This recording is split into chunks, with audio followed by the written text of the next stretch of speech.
But I think the two we're looking at are like 70. Okay, that sounds good.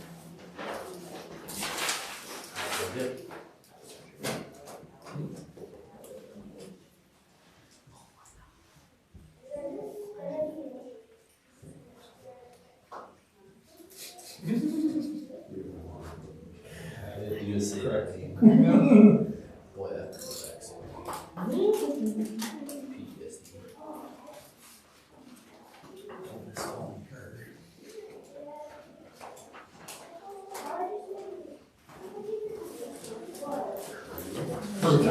Perfect. Sorry, I'm very bummed. That's perfect. Just print 701, Oh, very right on time. 7:01, we'll call this meeting to order. Acknowledge we have a quorum. We have a motion to approve the agenda. I'll make the motion to approve the agenda. I'll second. Jody made the motion and Taylor seconded to approve the agenda as presented. Is there any discussion? If not, all those in favor, raise your hand. Motion passes. We'll review the board's common message. The Owine School Board strives to provide an environment where students can be happy, healthy, and awesome in their educational pursuits. We believe that each student can graduate ready for college and or career. To do so, we will provide a safe, nurturing, and engaging learning environment that meets individual wellness, social, and emotional needs. Item number 5, we have an open forum for any district residents who'd like to speak on any item on the agenda.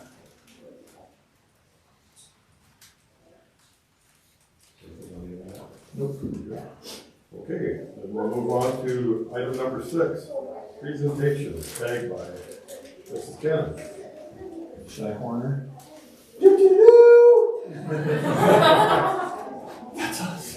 Thank you. Did you practice that?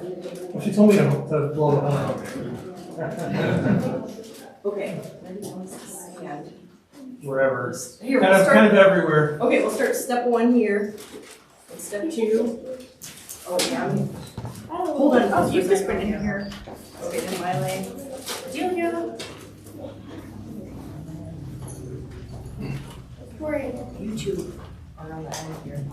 7 and 8. Rylan. You don't need to grab one. I got one for you. Okay, Chase.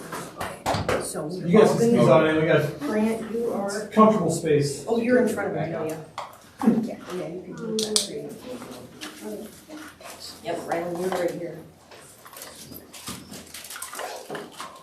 Adelia, Grant, Adelia, Chase. Okay, so we're all, you wanna just set that down for a minute?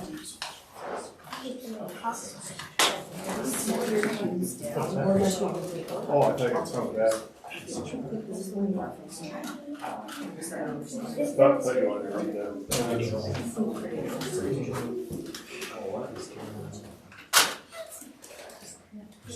Grant? Yeah, just set it down. Okay, these are some 4th and 5th graders. And in 4th grade, one of the exciting things that we do in the gifted program is we learn how to solve Rubik's Cubes. It's kind of a great way to learn problem solving, critical thinking, some creativity, because we eventually move into making mosaics and creating pictures. So some of them have just started. Everyone up here has at least solved the cube once. So what we're gonna do is we are gonna go through and just show you the 8 steps to solving the cube. You don't have to copy and learn it tonight, no pressure. And then we have a couple of kids that just wanna show you how fast they can solve it too. So, our first step, Margaret's gonna do, and it's called the daisy. Okay.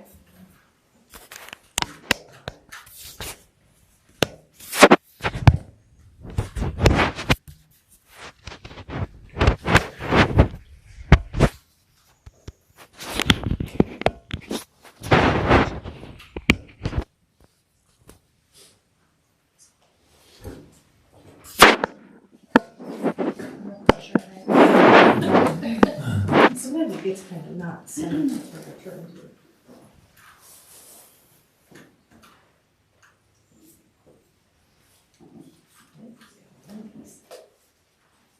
Put it up on the side. Remember, sometimes you mix it up to solve it. Oops, right here. This one. Right there.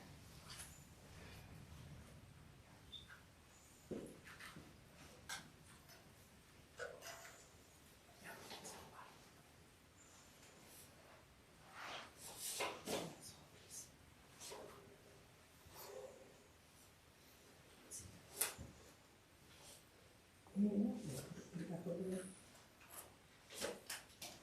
Put it back over there. Spin back over there. Now we're gonna. Oh, right there. You have to move. That one you have to spin this whole part. Where's it at? Keep going. One more. There you go. Keep going.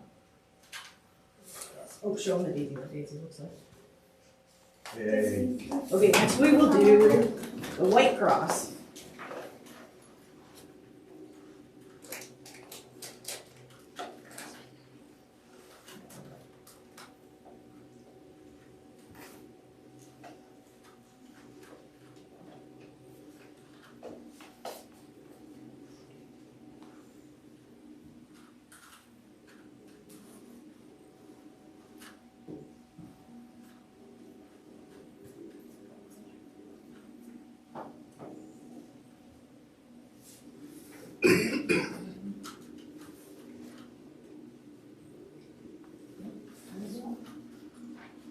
Got it? She has a white cross plus these extra pieces. Now she's gonna get the whole white side.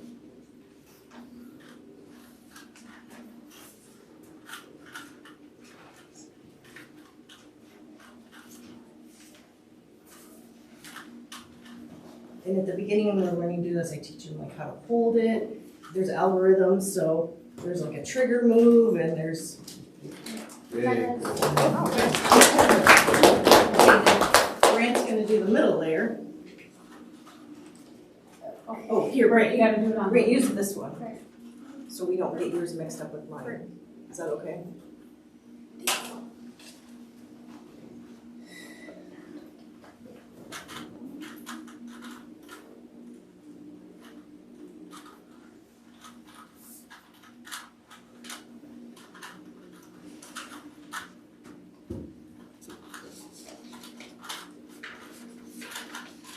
He kind of has several pieces he's got. Yeah, Brant.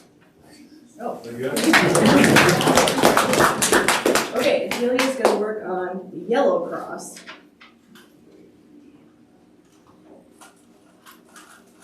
There's some of the steps that they'll get to it and you have to do the algorithm over and over and over and it gets a little frustrating, but they keep working. Okay, now, you got 12 o'clock and 9 o'clock. So now do fur earth. So I have kind of little like nicknames for the moves. There's fur earth, there's antenna fingers, right?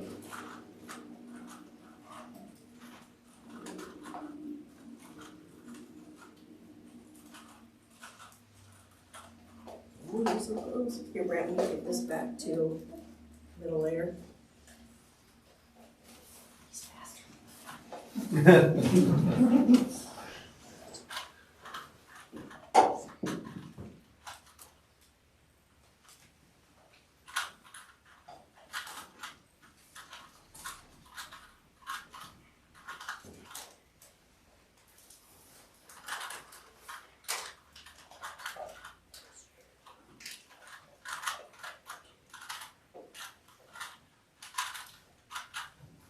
Did any of you guys, when you were kids, have Rubik's Cubes that had the stickers on them? And then instead of solving them, you just. I just peel the stickers off my head. And then they're ruined, like you can't solve them.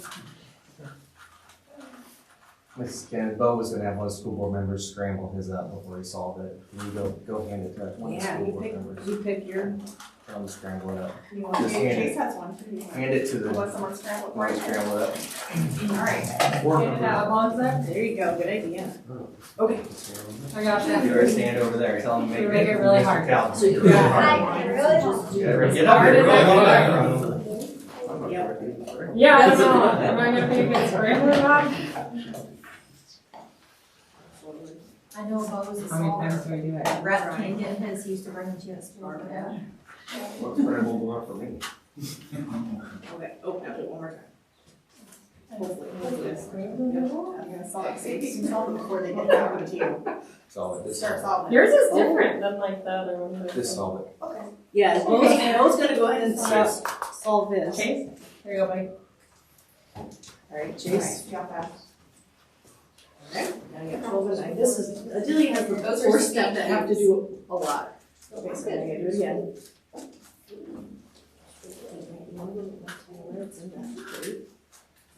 And then we grab the timer so that crate on the floor. Don't know how you hooked it on the sides. She's doing the yellow cross. My bar is the second block. Your base. Yeah. Okay. Grant, do you want to do, you want to do your timer? Okay. Gee, oh, you gotta scramble, you want someone to scramble up quick? I can scramble them. You want to scramble it yourself? Okay. You want to sit? Yeah. Here, scoot out a little bit here so they can see you.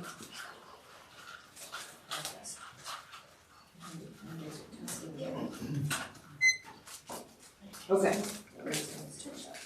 Oh, Jason's done.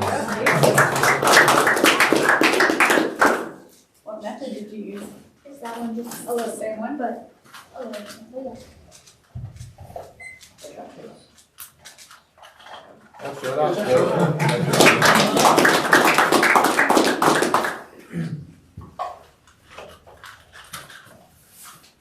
Okay. Oh, you want to do next step? Bo, do you want to show, so Bo kind of become a collector of cubes, if you will. You want to show him some of, That's You can have them scramble up and just sit here and do this it. just sparked his interest and then he just on his own. They'll have them mix it up. which ones are prime. Here, take your bag. There's one cube. They don't worry, they don't want to keep them. Yeah. You're doing this one, are you? Boy. Oh, That one's Lots It's of, called a mirror cube.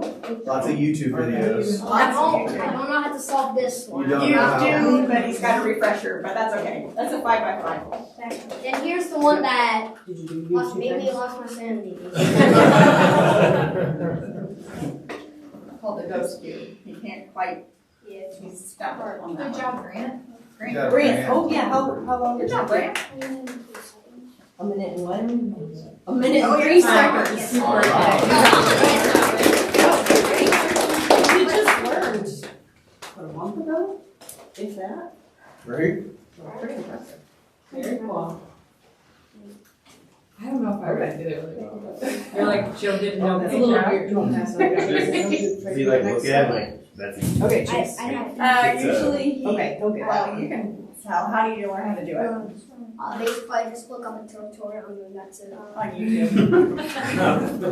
I think that one though, you kind of solve similar to a regular 3x3. I have no idea. It Isn't took me that a while to get it started. I could be here all night. It's all the same color, but not all the same shape. And then there's different methods that you can learn on how to solve them. I think there's 3 both. Bo just told me about a new guy that I should follow on YouTube. Was it Jay Pearl?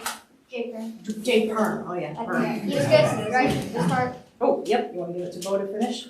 But I'll let him finish that one. You can finish it. He's done enough. There you go. I'm gonna sit this right here.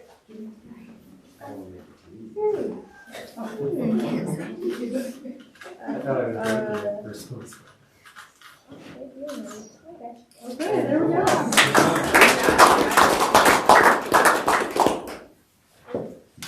I don't know if you're gonna be able to fit. You're not gonna be able to fix that one. Go get him, Bo's legs started.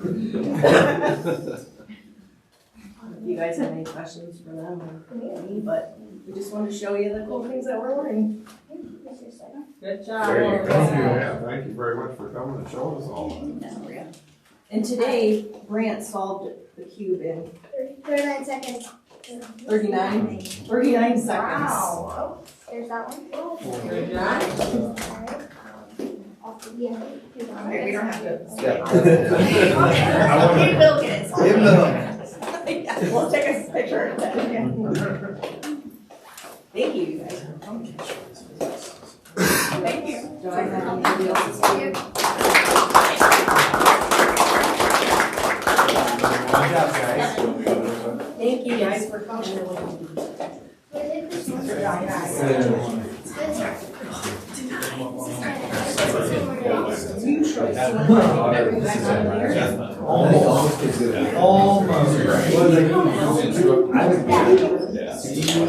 He's amazing. I actually like that. I have no idea. Good job, Chase, thank you. Say finger trips. I can have my picture side and then cut it. Mr. Morgan, you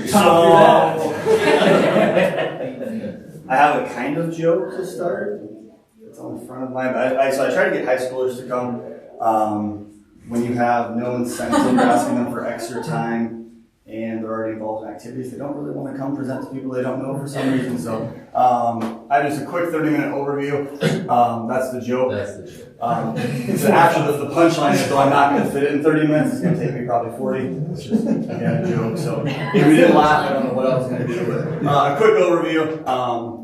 Try to get students with diversity night track meet. There's just a lot of stuff going on with students. It's just hard to find some to come. So recent-ish changes. In my mind, recent was kind of within the last 2 years. We were looking at curriculum in 2 years.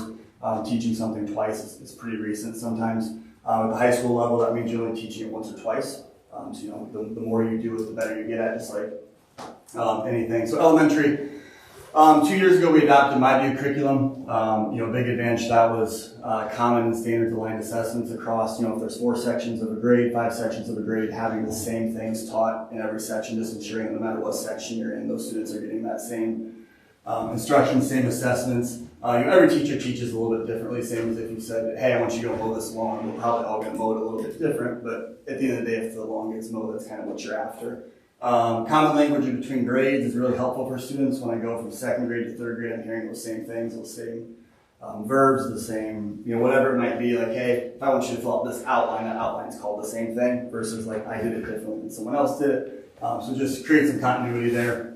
I think really helpful for students as well. You're not spending time learning language. Some of those things that just eat up instructional time. Then the middle school, kind of piggybacking off of that, my view and my perspectives are the same curriculum, builds off the language and concepts from the elementary school, so it kind of takes the same programs, beefs it up a little bit more, which again, I think saves a lot of time for those students and the teachers not having to necessarily reinvent the wheel, but just kind of taking it to the next level. The thing I really like about it, especially at the middle school level, is kind of a lighthouse, not a roadmap. Like, hey, here's where we need you to be, here's kind of the guiding light.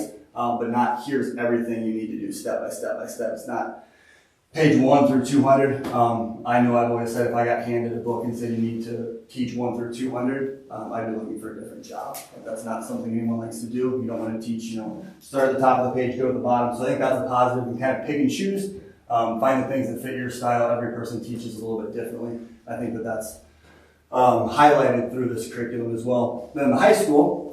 I know this a little bit more than maybe some of the other ones. New course construction 2 years ago that allows a lot more options for students. And the next slide kind of highlights that as well. I think it's a really positive change. Kind of the traditional model that I think most of us probably went through was you had English 9, you had English 10, you had English 11. Everyone took the exact same classes with the exact same teacher. And then your senior year, you could kind of differentiate a little bit. Okay, I want to take college comp, I want to take senior English, I want to do whatever it might be. Now we've got I believe it's 17 different English courses that you can take at the high school. So there's a lot of variety. You've got kind of your pathways, but yet there's a lot of meshing in those as well. So it's not necessarily like, oh, I'm going into the advanced college prep, I can't deviate from that. There's some intermingling that you can do as well, which I think is a positive. The other kind of positive in my mind is with 3 English teachers and so many electives, you can kind of find a teacher that fits the style that you like. Miss Liz, Mr. Anderson do a fantastic job. If someone realizes like, hey, Miss Liz has more energy than like the rest of the school combined, and they like gravitate towards that, fantastic. Like she is so energetic. I'm like, I don't know how you possibly do that. I think she'd be that way at 4 o'clock in the morning. But you can find that a teacher maybe kind of gravitate towards, and then there's a lot of electives you can fit into that as well. So this looks like it's really set in stone. It's really not as set in stone as it looks. There's a lot of flexibility within it. I think it's been a big positive. It also allows students to, hey, I really like reading. I really like writing. Like, let me explore that instead of like, well, I'm stuck in English 10 because I'm a 10th grader, so that's just kind of where I'm at. We kind of felt like that was disingenuous with students. Every other discipline, went away from that. Math went away from that. Science went away with that, years ago. And English, for some reason, just kind of lagged behind. So 2 years ago, we adopted this. I think it's a positive. There's some things we still need to kind of work out as far as prerequisites and some different things like that. But I think it's been overall a huge hit for us. This is from Mr. Lake Dalton. He said, I won't read it to you, but basically, in summary, he runs a lot of work-based learning. He said that the connections that students have made outside of the classroom with businesses, with communication skills, with being comfortable presenting in front of people. As you can tell, I don't really like presenting in front of people, even though I think you guys are all nice people. I don't like public speaking. My wife's like, yeah, but you do that every day. I'm like, yeah, but I don't care about their opinions. Like, if a 17-year-old doesn't like me, like, okay, I can live with that. But basically, we've seen a lot of positive things. Businesses have noticed it.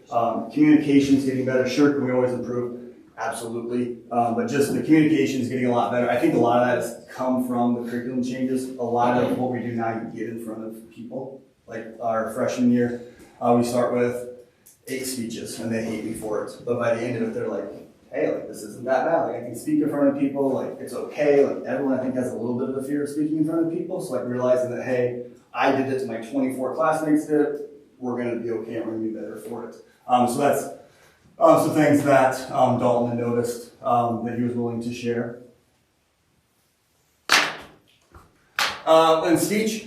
We've seen a huge growth in the speech, not only in our success, but just the students involved as well. Up to this year we had 20 individual students, 13 made it to state. I think a large part of that is Miss Liz is phenomenal and does a really nice job with them. I think also they're just more comfortable being in front of people. They realize that, like, I can get in front of people, I'm comfortable, I've done it before, okay, I can do it, versus I think in the past, you're like, speech. I don't want to do a speech. And now I think there's just a little bit more comfort level. And then, success breeds numbers as well. You start to be good at something, people want to be involved in it. So I think that's not necessarily just because of the curriculum, but I do think that a component of it does stand at least in a small part from the curriculum changes as well. Our spring MAP scores. So this would be students who were at the proficient level or who have improved from the fall. You can see the percentages there. There's always room for improvement. We always like to see that number be 100%. But I see there's a lot of growth within every grade level. My kind of gripe with standardized tests is it's a snapshot of a student on one day out of 180 days. Did they eat breakfast? Did they get a good night of sleep? What's going on at home? All those things factor into it as well. But we're seeing growth. I look forward to the ISASP in the next couple of weeks. Next week, seeing where we're at with that as well. So moving in the right direction. Obviously, we'd like to see those numbers go up a little bit, but I think the things that we're doing K-12 are going to help our English numbers get to where we'd like to see them. So where do we go from here? We have the roadmap in place. Now it's just kind of time to take the trip. A little analogy there with the lighthouse at the end of the tunnel. It's not raining, thankfully. English teacher likes to see the rain come down. We're reading Hemingway in one class, so he loves his weather. Addressing gaps in student achievement, we're looking at our scope and sequencing. So, okay, here's what they struggled with MAPS. Like, these are the standards. Where do we teach those standards? And sometimes you realize that, like, okay, they struggle with this because we don't teach it anymore. Like, we need to fill in that gap. So just looking at those, crosswalking those. And sometimes the things that we do really, really well, we hit 25 times during a year, during a semester. Maybe we need to back off that a little bit and address maybe an area that we're deficient in a little bit more. And just refining and improving our practices.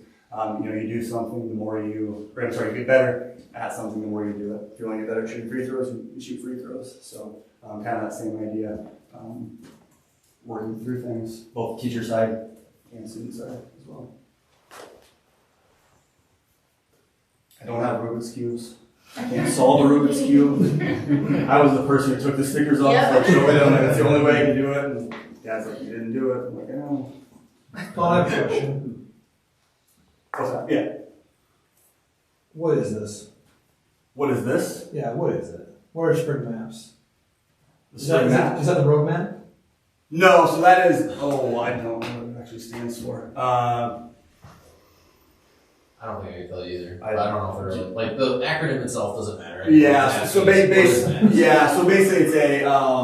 a mini version of ISAS. So ISAS is kind of like Iowa Test of Basic Skills, is probably what we do it as. It's a mini version of that there's 3 versions. There's a fall, there's a winter, and there's a spring. We take it to high school in the fall and spring. Kind of let you know where you're at, where students are at. You can see growth, a bunch of different numbers, data you can run from it. So it just kind of lets us know, hey, here's where we're at. And then gives us about a month window between this and ISAS to look at the data and say, okay, here's some things we're struggling at. We need to really like hit this in the next month or so, reinforce it. A lot of times things they know, they've just forgotten. They have a lot of hours in a day, a lot of classes in a day. Sometimes it's things we thought they understood. You don't always know what somebody understands or not. Sometimes they're just like completely zoning you out. So just kind of a way to reinforce some of those things and see where they're at. It's about, I think each test is about 45 minutes to an hour-ish. Do you know what it stands for? Measurement of academic performance, and I'm not sure what the S is. So how do you know the first 3 letters, right?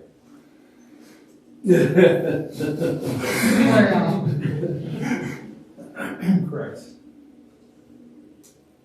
So it's over multiple different subjects. Correct. Yeah. Math and reading is all we utilize it for. You can test science, but we don't utilize it for science testing. Because we worry about test fatigue, getting standardized assessments. So the federal government still requires the state do a standardized test, which is ISAS, and we do those next week. And then they require a secondary, like a formative assessment that you can show growth. So you're required to do it at least once. But taking it in the fall doesn't do you any good if you don't take it in the spring. It doesn't match up with the ISAS exactly, so you kind of have to do it twice. We utilize this assessment for 7th grade through 12th grade.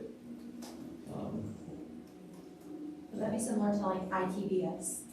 Yeah, That's basic skills. yeah. Both the map. So maps were developed by NWEA, which is Northwest Education Agency out in Washington.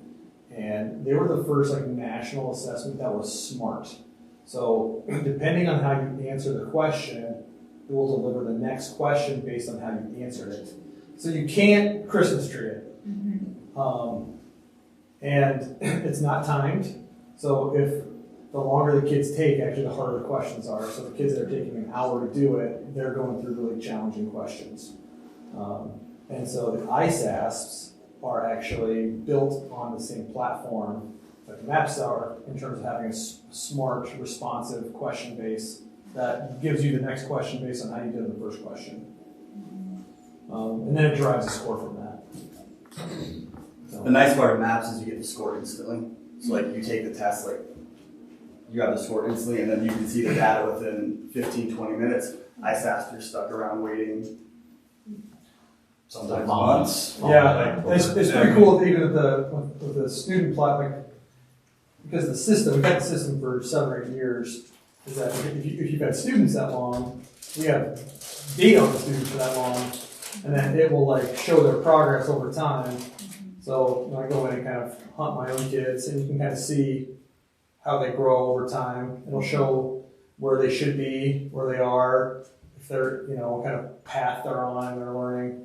And then I know math does it. I think you guys do the goal setting as well. Yeah. So they look at their scores before they take it, and they say, okay, this is about where you should be. Set a goal for yourself, and then the kids get immediate result. And they're excited about like, hey, I set a goal and I did it. So it's far more responsive in a standardized assessment than like ISAS are. So it's a good measure, but we don't get to report out any of these results. It's just kind of for us to utilize to make academic decisions. So then, so let's say I've got 3 educators teaching the exact same thing. As a principal, you sit down and use any of that information and decide how we evaluate each educator based off what these MAP scores are and how they change from the first time you take it to the second to see who maybe is a more effective educator. That's a slippery slope, to measure it that closely. There's a lot of other factors that can play into why a student or group, does that. The teachers themselves, I think, look at the results as a PLC, and they'll sit down and they'll say, geez, your kids are here, my kids are here, what are you doing differently than what I'm doing? I think that's a far more effective tool, is letting them look at the data and just, they know, right? They're looking at their kids and they're looking at the kids from another group and they're saying, your kids are higher than my kids, what are you doing differently than I am? That drives way more impact on teachers changing the practices than a principal coming in and saying, you gotta get your scores up to this score. So they are utilized. Yeah, we look at them and you kind of think I have primarily freshmen. This semester I think I have about 80% of the freshmen. A few of them moved on to Mr. Anderson. But you see that, when I looked at that, you kind of feeling down on yourself. What did I not do to get them to that level? So you kind of think, 85% most of those students are Mr. Anderson. Okay, what did you do that got them to that level? And some of it's the courses, some of it's some courses are designed differently than others. If you're taking a creative writing class for your English that semester, well, you're probably not learning a ton of reading skills because you're working on those writing skills. Now, when we take the writing component of ISASS, hopefully that really boosts that up. But it becomes a little bit different too, just kind of depending on the semester and the class you're taking. But yeah, we definitely look at them. Yeah, I think there's real impact on that for teachers. Thank you. That was a long answer to my question. Almost 30 minutes. You did great. Thanks, Tom. No public hearings, no discussion items. We'll move on to the consent agenda. I have a motion to I'll approve. move to approve the consent agenda as presented. I'll second the motion. Joel made the motion and Shelby seconded to approve the consent agenda items as presented. Is there any discussion? If not, all those in favor, raise your hand. Motion passes. Item 10, spring fundraising request. Mr. Kevin. So just had a few people reach out about a few additional fundraisers. One of them was the wrestling team. They were looking at selling some Edgewood meat products and getting a kickback for that to work towards buying some new singlets. So they had approached me about that. And then another opportunity, I think, for the general activity fund is what's called a PLAS card, a place card. Colin can actually speak to this somewhat. The baseball team has been selling what are the adrenaline cards. I don't know if you've seen them. They have coupons. They're a coupon book you buy for $20 and you can go to a bunch of different places. Dairy Queen. Yes, that's what we Buy one, get one. It's fantastic. It does. Definitely a good one. Those are always the first ones to go at our house. And that's been a good fundraiser, I would say, for the baseball team, right? Yeah, baseball and softball. Yep.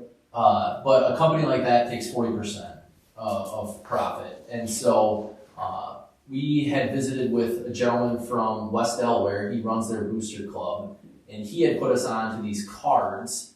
These cards are the same concept. It's a coupon book, but they charge, I think it's like $1 a card or something like that. It's essentially nothing. But you have to go solicit businesses and communicate with them what are on that coupon book. And so what we're asking for is the ability to sell those very similar coupon books, but instead, 90% of the profit will come back to the school that's doing the work and all that stuff versus going to Adrenaline. So, and I guess I actually just got an email today, and so maybe this is something we can revisit next board meeting, but the middle school is also looking at doing some fundraising for their DC trip. And so that might be another thing kind of in the works, but I don't have anything super formal yet. But these two things I would like to proceed with, given permission. Recommend approval. I'll make a motion to approve the spring fundraising request. Second. Joey made the motion and Joe seconded to approve the spring fundraising request. Is there any discussion? Not all those in favor, raise your hand. Motion passes. Move on to fiscal year 23 audit report. All right. Good news, it came in quicker than last year, but that helps when you have the auditor come out in the fall instead of the spring, so that's a good thing. It was overall a pretty clean audit. There wasn't a whole lot to address. We'll go down to the meat of it, which is in the comments. So, gosh, just time traveling us down to that page. Yeah, I was hoping to read this. Yeah. Well, there are hard copies available if you're in need of sleeping material. All right. So no matters noted on non-compliance instances there. Let's see here as we go.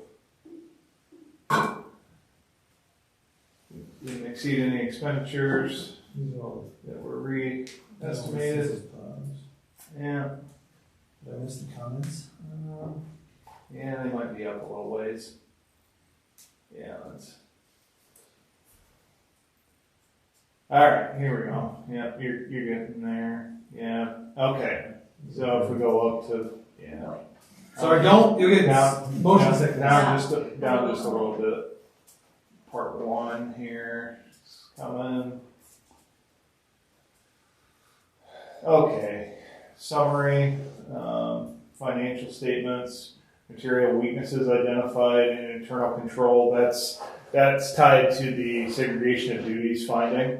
Some exciting news to report. Last fall, when Kay was here, she laid out. This did not happen with her previous auditor. She laid out a plan to fix the segregation of duties thing. We have enough people in this office to fix that. So for the first time that I've been here, and my understanding is well before I was here, segregation of duties has just been kind of a rubber stamp every year type of comment on the audit, just due to our size. But there are fixes in place, and we're doing them as prescribed by the auditor last fall. So we should have enough documentation of that to hopefully wipe that comment away, which would be really exciting. So as we scroll down here, there's some talk to actual comments. Okay, material weakness, segregation of duties. So there's that one. In terms of recommendation, she's understanding of the size of the district and that kind of thing. She accepted our response of agreeing to work with her on the prescribed solutions for that. So that's good. And then, like I said, no matters noted on instances of noncompliance in part 3 here. And then as we go down, internal control deficiency on ESSER money. There's not really too much commented there. No questionable expenditures. Certified budget was okay. No travel expense issues. Business transactions, restricted donor activity, bond coverage, board minutes, certified enrollment. There was a variance there, which we correct through there's a portal with the DE, Department of Ed, and they just correct that number down or up, whatever it is. It was 1.01, 1,326 kids. So they will fix that. That'll be reflected in next year funding. Supplementary weighting, same story there. It's just a matter of counting a course that couldn't be counted for supplementary weighting. So it's the same, I think it's the same or very similar portal, with the DE there to fix that. Deposits, investments, no issues there, annual reports, funding. Yeah, there's no instances on any of those things. Keep scrolling here. Nothing to talk about there, really. I mean, deficit net position. Okay, so these are our two enterprise funds that are on the report every month that you see. Preschool and Husky Construction.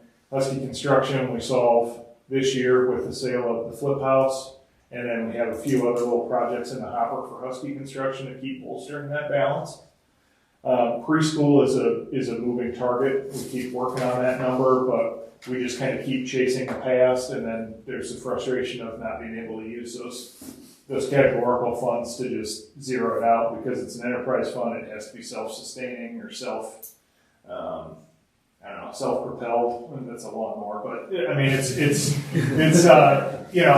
we have to take in enough to basically pay for 25% of the program cost is kind of where we're at. So we've been adjusting things with things like tuition and stuff like that. We'll keep bringing recommendations to you in terms of what it looks like for next year in terms of a budget and what that means for the dollar amount for tuition for full day preschool. So that's the deficit net position comment. I don't know if there's anything else on here, Josh. The last page is just the last page. Okay. So are there questions on that stuff? Okay. Just so you guys are aware, these do get submitted to the Department of Ed, and there's a few times, depending on the categories, like if we have a nutrition one, we have to send not only get the sponsor auditor, you have to send an improvement action down to the Department of Ed, and they have to log it that you're going to take X action, whatever. So there is sometimes extra duties we have to do following the audits, but this is pretty clean. So I just recommend that you have received it and approved it. Your approval is not necessarily saying you agree with it, but that you have received it and reviewed it.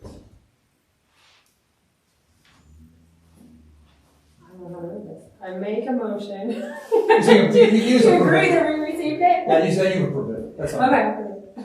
Make a motion to approve it.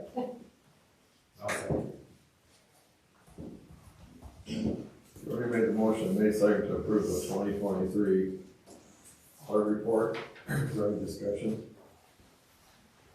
If not, all those in favor, raise your hand. Approved. We'll move on to item C, review and approve medical insurance brokerage. All right, so in front of you, I have a spreadsheet. It's got 4 columns on it that you'll want to kind of reference. We'll go through the slide decks here for Cottingham and Butler and for Assured Partners before we kind of pick questions and then kind of open it up for discussion. And ultimately, Michael and I will make a recommendation on what we think kind of direction the district should be. But the first column, you can see our current prices as part of NESA Trust. Those are the ones that we're currently operating under the district right now. The second column is what the prices would be next year if we were to stay in the trust. Then you have the Assured Partners plan A, B, and C, and then Cottingham and Butler on the far right-hand side. The insurance plan that was negotiated with OSSA, that you've not approved yet and has not been ratified by that group, was approved at $670. So there's a note there that for CMB to reduce to $670, which is $1. We would reduce the side fund from $450 to $448,758. That's an important thing to note, that as we move forward, not only throughout this meeting, but in years to come, you do have some control over some of these pricing points. depending, and a lot of it then fluctuates on the side fund. How much risk we're willing to reserve in cash. Okay, so that's kind of the meat and potatoes that we'll want to kind of keep coming back to. I'm going to kind of fly through here, Michael. You stop me at any point in time. Yeah. I know, again, there's between both brokers, there's a lot, okay, and they offer a lot of similar things, but there are some differences between the two. So this is Cottingham Butler. They're based out of Dubuque. Been around a while. They serve some other school districts. We did a reference check on a handful of districts that they work with. Both I called superintendent and talked to them about their performance and about their ability to serve and responsiveness and all that kind of stuff. Michael called the SBOs, had Zoom meetings and kind of the same set of questions. I think we both felt confident with the recommendations that we got that the performance was above board in all areas, and I don't think about this any concerns. There were, yeah, I wasn't nervous talking to anybody about it. Yeah, a lot of my questions kind of were focused on the mechanics of this, because this is new for us. We're not, we're no longer sending the entire chunk up to Decorah. We're retaining a chunk of the premium every month and sending directly to Wellmark. So that's a new thing. I wanted to just kind of get some clarity on that piece of the puzzle. Yep. So something that they focused a lot on was kind of not just the ability to provide medical insurance, but kind of their suite of resources that are all connected to their company or that the company potentially owns. So like one of them we're going to talk about is like a TPA, which is a third-party administrator. They have one in-house. So there's advantages to having a TPA being in-house. They can walk down the hallway and knock on the door if there's problems and discuss how to fix them. But there's also, and there can be risk there too, that it's, if they're too tight, and that there can be value in having a secondary or an external third-party administrator for accountability reasons. So depending on your vantage point, that can be good or bad. They are a small town, locally grown broker, but have grown to be 29th largest insurance broker and the 4th largest privately held insurance broker in the country. This is their team. This is a big slide for us, but they sent an updated deck because of the census discrepancy. So we'll come back to this. There's a separate thing with the updated prices on it. So it's not as applicable. Yeah. So this is kind of the work that they got as much of the data as they could from our past performance, and then applied it to their metrics. And that also will be in the updated slide. Yeah. But you ultimately can see, what they're pointing to here is, the expected budget outcomes, total premium that we'd pay, our side fund, and then kind of our all-in costs. And so those are the highlights there. Like I said, there is an updated data sheet on there that I can pull up here in a second. But ultimately, the updated numbers are on the sheet that I provided you in front of on the spreadsheet there. Yep. This is kind of some of their marketing or the distribution here is kind of moving us, convincing us to move out of the trust, like showing us the trust position and then out of the trust position. So some of the slides here are a foregone conclusion. We've already made that decision, so they're not necessarily super important. These are the breakdowns of third-party administrators, so you can see that. So Cisco is the one that's in-house. EBC is an external one. It's the cheapest. This is the one used by the school districts that we called and talked to. They were very happy with their performance. It is the cheapest. And then MGB, Decorah, that's who we're currently with. And so they have given us a bid to stay with them for 2-year contract. So that would be seamless in terms of staying with the same third-party administrator from current position to our new position to being on our own. A couple of these add-ons are something that I think Michael and I are in favor of looking at and pursuing, just because COBRA is important and there's some management there. FSA and DCAP administration, that's like all the federal government requirements of insurance, auditing, that kind of stuff, and it becomes pretty cumbersome if we have to do it in-house. It's a worthwhile investment if we make sure we set aside the funds to be able to do some of those things. But it's not wildly expensive, but it's just maybe an awareness piece that there are additional costs with that third-party administration. This is just kind of sales pitch. Yep. For the most part there. The non-medical was pretty broad, 30,000 foot view, because they didn't have market numbers yet. Neither broker did at this point. So, and then from there on, it's basically timelines and next steps. Yep. So, I think a piece that was important for us to pay attention to that they did a nice job presenting on was the employee benefits and marketing guides. They put together a pretty comprehensive communications plan, knowing that there would be there's a lot of stress involved with moving out of the trust, even though we would try to talk through, nothing's going to change, there's no impact, we're going to try to build everything the same way as we have it now. Ultimately, there's just cost savings to the district, but there still is some things that have to change, and then year over year, I know that there's a lot of communication, and Michael spends a lot of time communicating with employees about benefits, and so this is a tool that they can provide us to help us with that cause, to make sure that our staff, 217 staff members and their families, Michael has meetings with spouses, they're coming in and talking about benefits packages. The better we can articulate what these things are, the more successful, the happier our employees are. This is just benchmarking. All right, so that's Cottingham Butler. Any questions on them? Want to just go jump on to Shirt Partners?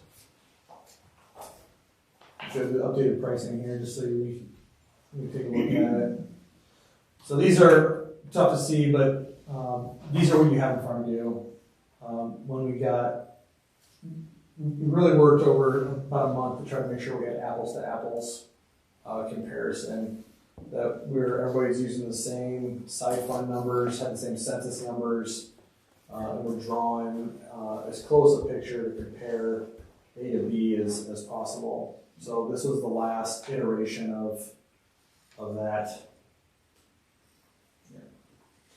the numbers in black and bold on the bottom are the end user number. So that's what our employees would see for costs for that, and that's what's reflected in the handout that Josh gave you as well.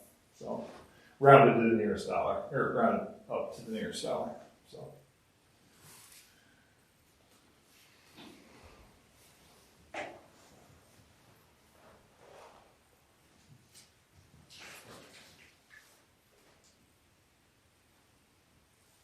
All right, so this is Shirt Partners.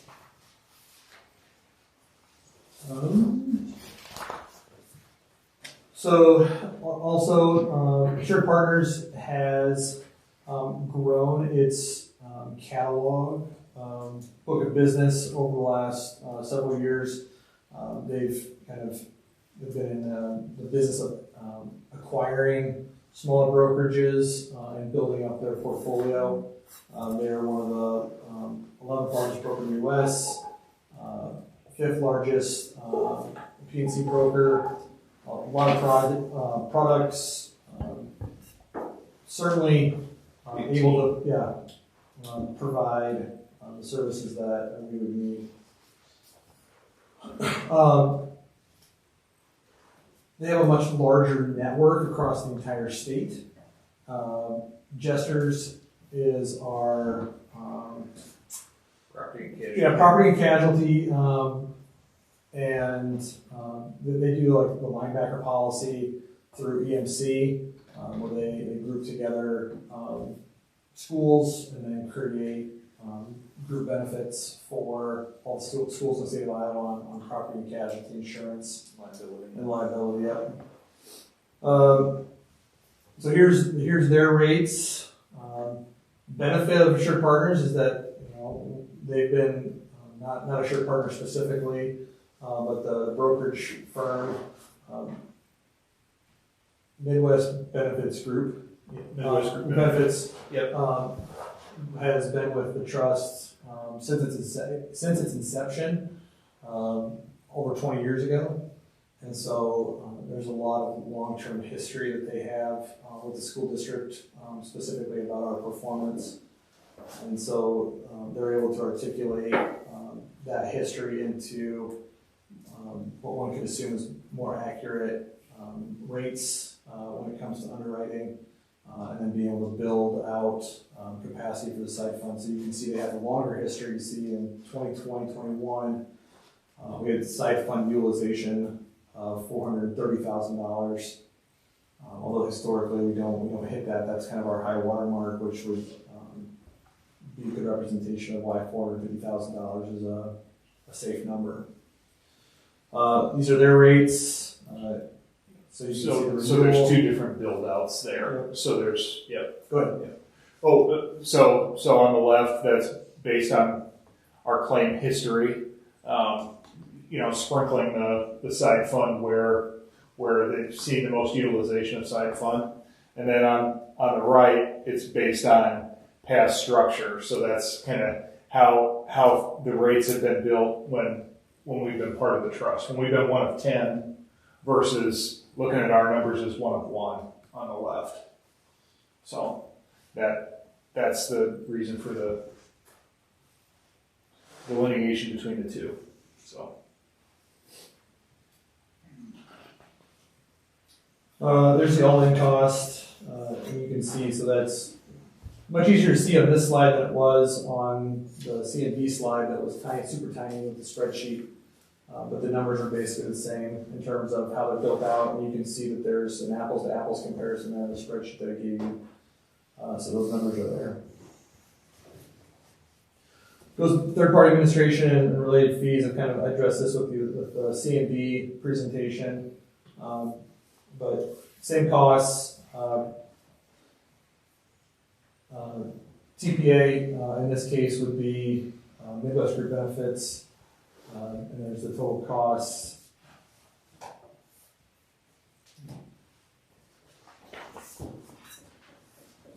and just a similar suite of non-medical to what we have currently. So those are the rates of where dental would be next year. Slight increase, but we're seeing that pretty much across the landscape in terms of where rates are going. And then vision, it stays the same. They've locked that rate in.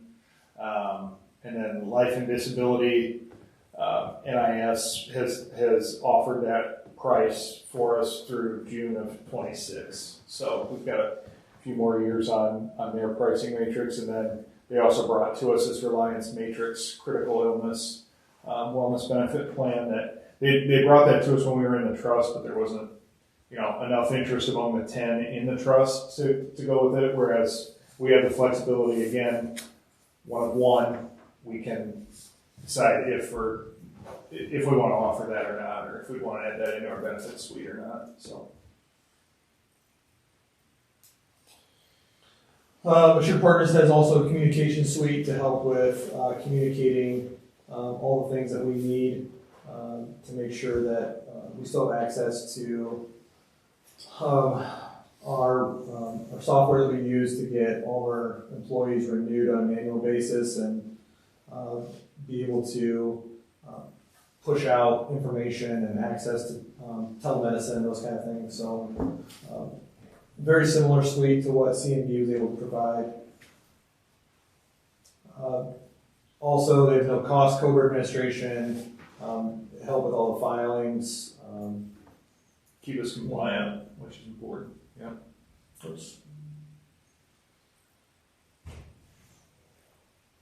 And this is just similar to the stuff that CMB provided that Assured Partners can provide analytics, access to all kinds of networks,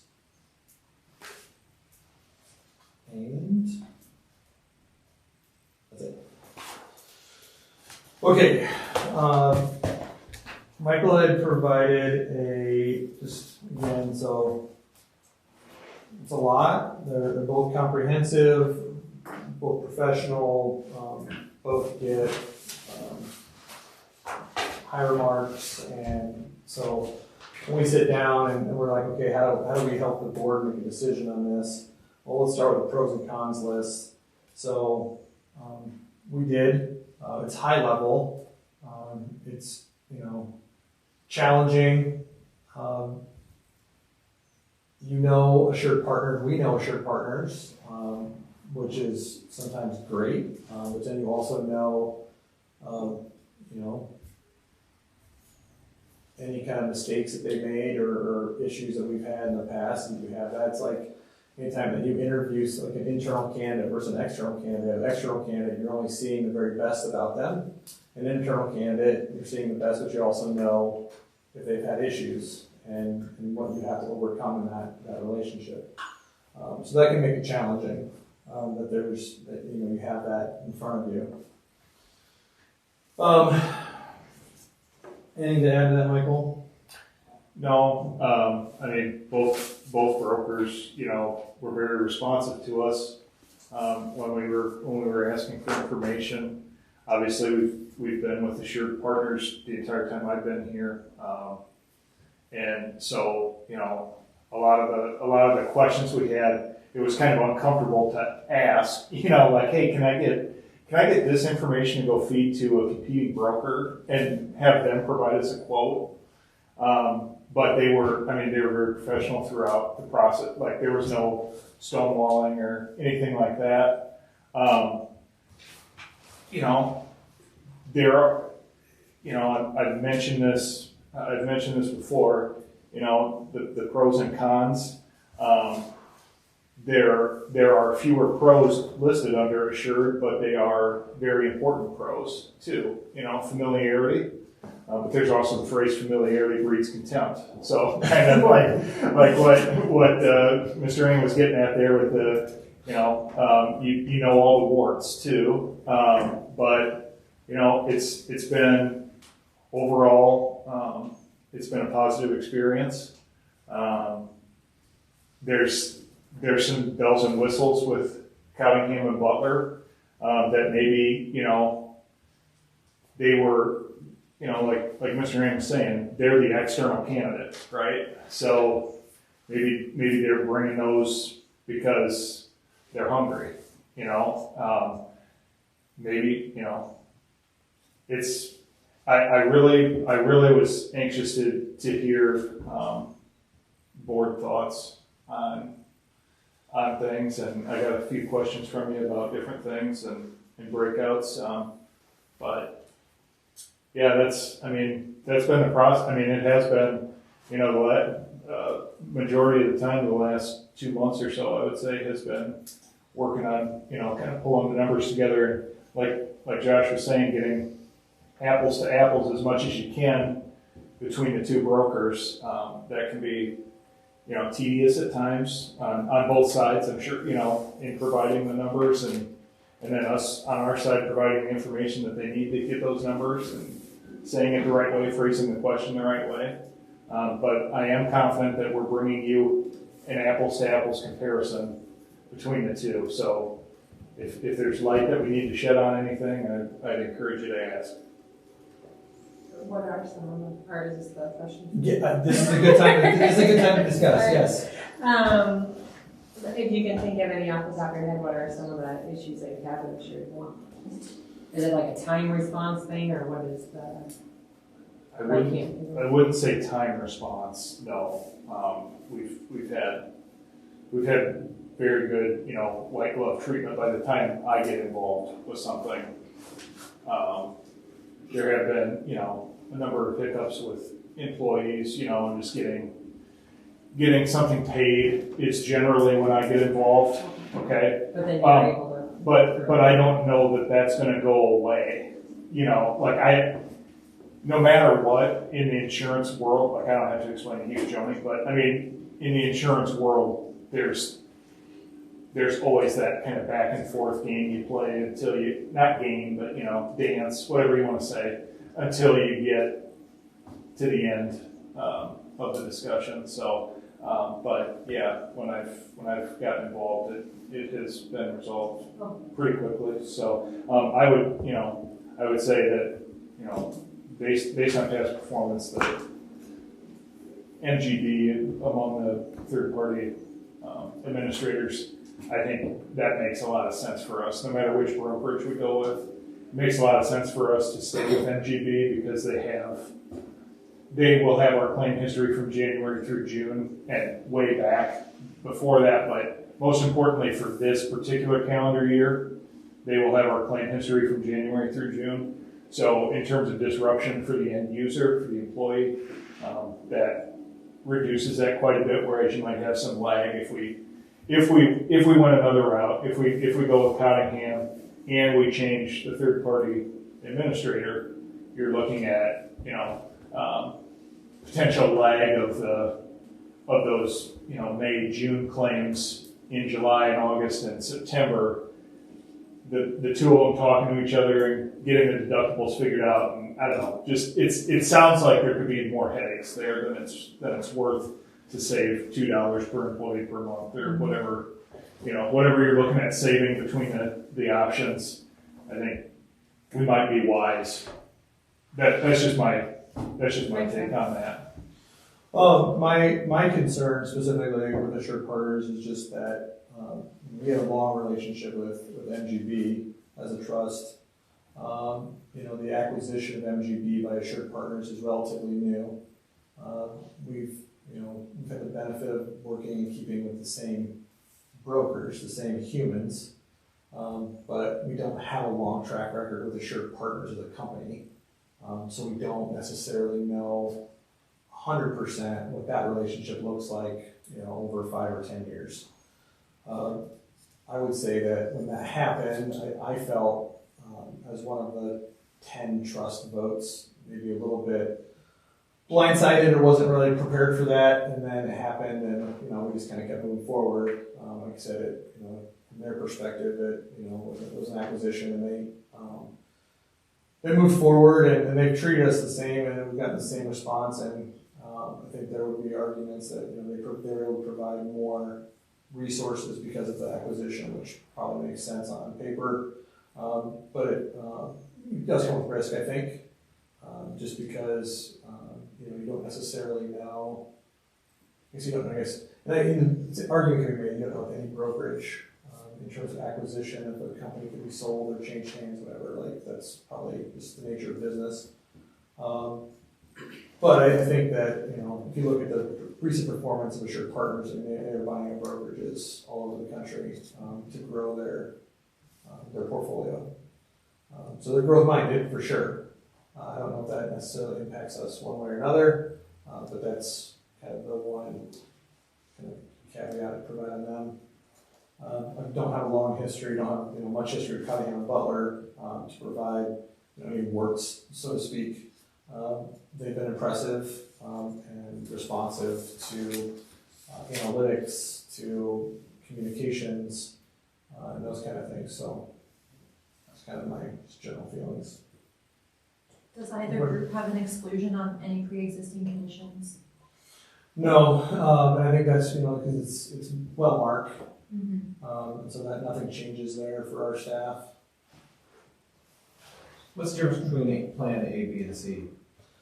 So we can get into more of that, Joe, later in the next. We talk about actual review of the medical insurance benefits packages. Okay. We can break those down. So we try to kind of keep it separate. So brokerage, third-party administrator, and then the plan. So once we have a brokerage narrowed down, it's much easier to talk about kind of what the plans offer.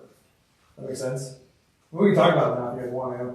We get it all together. Let me know if this question is similar to that, if I need to wait. So, it does look like, employees plus spouse, employee plus children, but once you get to the family, it is more. Mhm. If we're saving more down below for the total cost, why does that affect the family cost? That has to do with exposure. The number of people that you're insuring. You're insuring more in a family than employee plus spouse. But if we're saving more, why can't we pass that on? Because it gets passed Or on. that's going to the side fund? It gets passed on amongst the groups. So you can flex one package, but then it has to get eaten up by another package. I just saw that nice Valentine's thing on the news, so then it just kind of stinks when you got both employed for the school district. But, if that's what it is, that's what it is. I just didn't know if there was.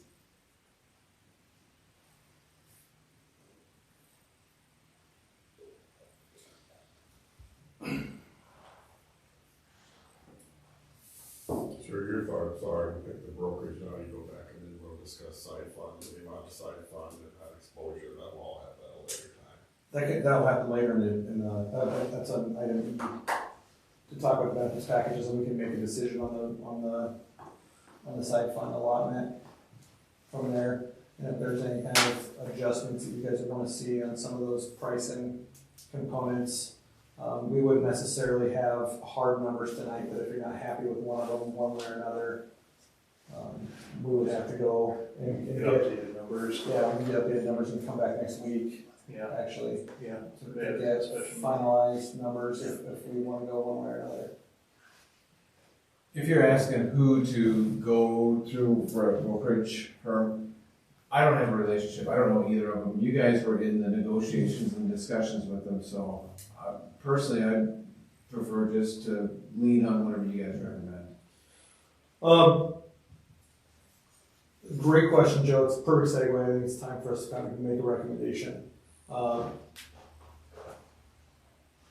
Dozens of meetings Michael and I have sat in, lots of phone calls, and we've probably toiled over this back and forth more than most decisions we've had to make recommendations on. I think we were both really hoping that there was a kind of a clear winner. And I don't know if we have a specifically clear winner, but all in all, dollars over dollars, Cottingham and Butler brought in a lower price, all in, and had a better premium price to Walmart.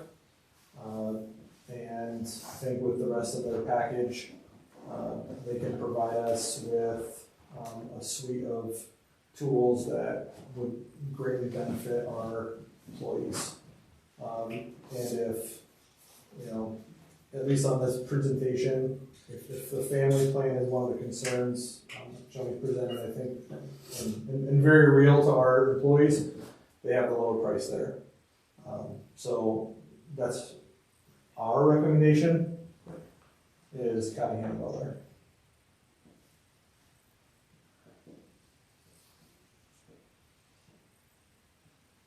How long of an agreement would this be? I think every year. It's an annual thing, but it's renewed annually. Yep. You can switch brokerages, you can bounce it. You could bounce around all you want. I think it's risky, but I would say that I think it'd be healthy to have at least a commitment of 3 years, I think, before we would maybe go out to the market and see how things are again. If we were to not be happy with the performance, to look outside again.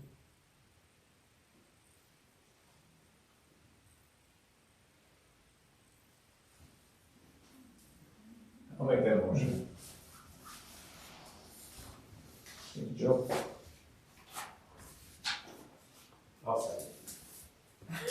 That was to go to a shared department, I was gonna ask her, what was the? Well, Cunningham Butler. Cunningham Butler, okay, that's what I thought, alright, making sure. Joe made the motion and they seconded to, have Cunningham and Barter be our approved medical insurance broker. Any discussion? All those in favor, raise your hand. Motion passes. D, review and approve third-party medical administrator. I think the recommendation here is pretty simple. MGB is our current third-party administrator, and with the other changes afoot, we can stay with them under Cunningham and Butler, and I think that it would be beneficial to sign a 2-year agreement with them to stay on as a third-party administrator. So that's our recommendation. How many motions do you have, MGB? I'll second.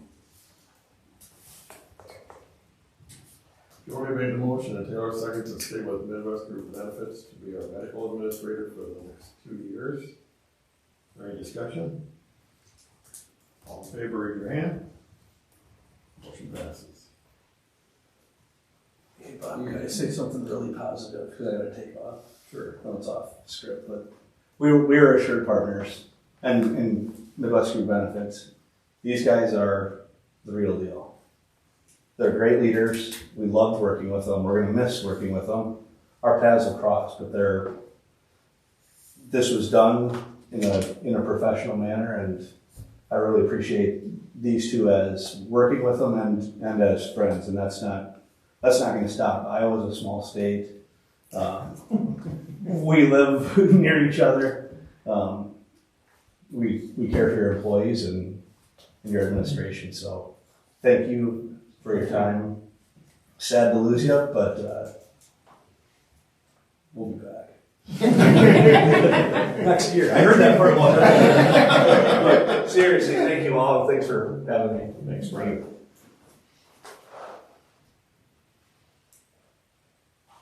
On item B, review medical insurance package. Okay, so this is the benefit of walking out of the trust. Just a quick caveat: we were sitting up at our renewal meeting in January, and there's 10 districts in the room, and I won't give you more commentary than that. But there was the renewal was happening, and all of a sudden we got to talking about price, and then there was like this option on the table, kind of came from nowhere, to increase the out-of-pocket deductible so that we could keep prices down by thousands of dollars. And like it was getting talked about like it was going to happen, and I was like, let's time out, hold the phone. Like, are we all for real just gonna like pass this on to our employees without like an actual discussion? And I think it was eye-opening at that moment to, there is safety in a trust, but you are also only one of 10 votes. Like, you are only one vote of 10, and that the other 9 districts or the other 8 districts or 5 districts for that matter could decide to go a different direction, and they made decisions based off of their geography time and time again. That was frustrating to us, but that moment was like how quickly the tables could turn where you don't necessarily control your own outcomes. And so now going through this process, we've seen and realized, although we can control outcomes, I know just today we had some questions about out-of-pocket expenses and that's going to change. So the out-of-pocket, the maximum deductible for a single plan in Plan C is $4,000 to Wellmark. Our side fund, $6,900 to Wellmark. To Wellmark. $2,000 to the employee on a single plan. That difference between $2,000 and $6,900 is what the side fund pays for. that it pays for that buffer to get to that, and then Wellmark kicks in above 6,900 on a single plan. That out-of-pocket maximum question, it's the same build as the current plans that are in place. The question about pre-existing condition, it's the same plans that are in place currently. So there is no change to the end user, to the employee next year, except that it'll even still be through Employee Navigator. It's just it won't reflect Assured Partners now. It'll reflect Cottingham and Butler as a broker. We'll hopefully have a shiny new benefits guide to provide to our employees and staff. And we've been assured of on-site, help through the process of enrollment, benefits enrollment. But yeah, sorry to jump in there, but I just wanted to clarify that there is the side fund that we are funding, that we're deciding on that 450,000 or 356,000 or whatever the number is, that pays after the employee pays their deductible in the calendar year. It covers to get us to the Wellmark deductible. So, and they calculate that, now that we've chosen Cottingham and Butler, they calculate that based on, they use national trends, they look at our demographics and our census and the age of our folks, and then utilization rates, and they calculated based on that how much each of these plans should cost based on our current enrollments to fund that side fund properly. So if that big breakout one that has all the little numbers on it, if you took where everyone is enrolled now, multiplied it by the side fund number, and then multiplied that number by 12, you get to 450,000, or whatever the number is that we decide on as a district for our side fund. Okay, so just real quick to answer both Joe and Joni's question. So Plan A is our low deductible. It's $500 out of pocket. So it's the Cadillac. For a single plan. For a single plan, yep. $1,000 per group. Yep. Plan B is our HMO plan. So there are some restrictions on Iowa-based companies, providers versus, like, you still have access to Mayo, but it's not a preferred provider, and you have to pay more if you go in terms of out of pocket. So there's benefits to being in the HMO. Yep. And then Plan C is the high deductible plan, and that's the one the single plan, that's what we fund for our OSSA association group. At that base single rate. 670. So that's 670. Okay, so now to Joni's point about, where those costs come in. So you guys are in the driver's seat this year and in future years in terms of how we build those plans out. So we'll get the Wellmark bill or bid every year. The underwriters will give it to us, and then we kind of have the built-in administrative costs, which you can see down in the bottom. But then ultimately, we drive the boat on the side fund. So you're basically hedging risk. The more cash you have in there, the more risk you can afford.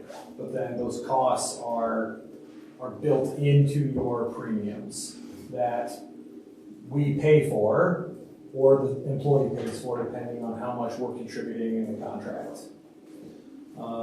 So just so you guys are aware, so it's $670 for association for certified staff. I'm sorry, classified staff. Certified staff, the union, the teachers union, their contribution is $800 a month.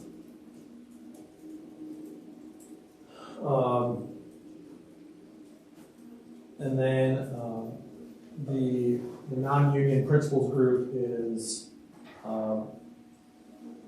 Family Plan C. C. Yep.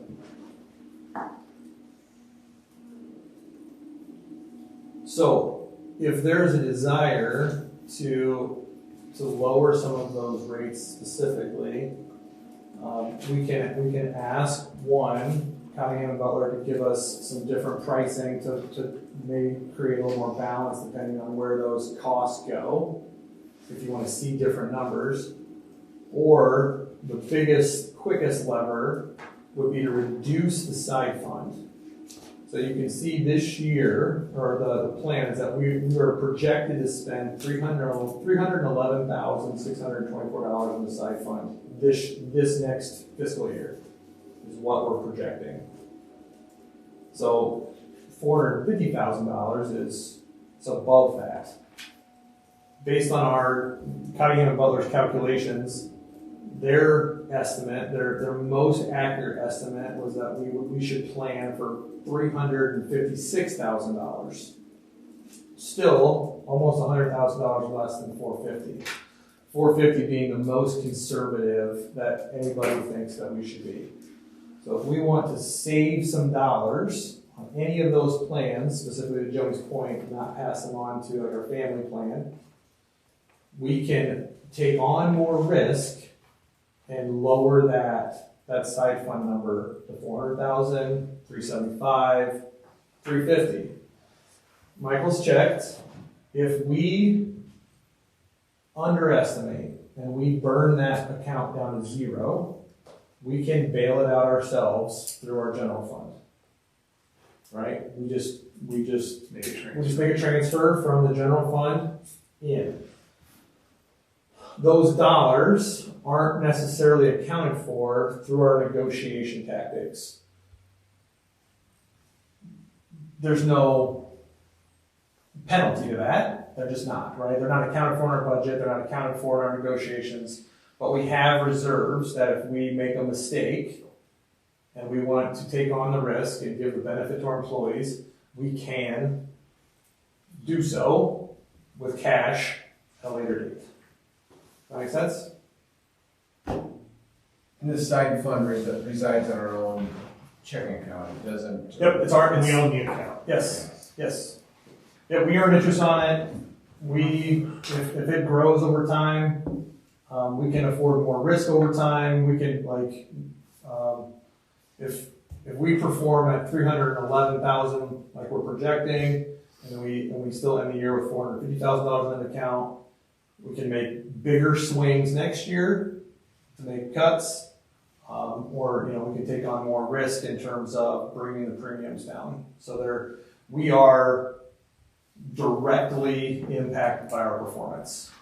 The better we perform, the healthier our people are, the better we're going to do on the side fund, and the more aggressive we can be on future plans. I forgot to ask, do they do like wellness plans? Like, are they like giving you like a No.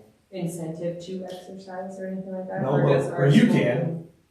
So we used to do some of that stuff through the trust, and it never really materialized into direct. We couldn't see the direct results. Too many people dirtying the pool. So this side fund is $311,000. That was if we were in the nets, the trust, okay? Their premiums are significantly higher if we would have stayed with that. Is that because they are taking on less risk? And therefore they can put less in the side fund? They're spending down the side fund.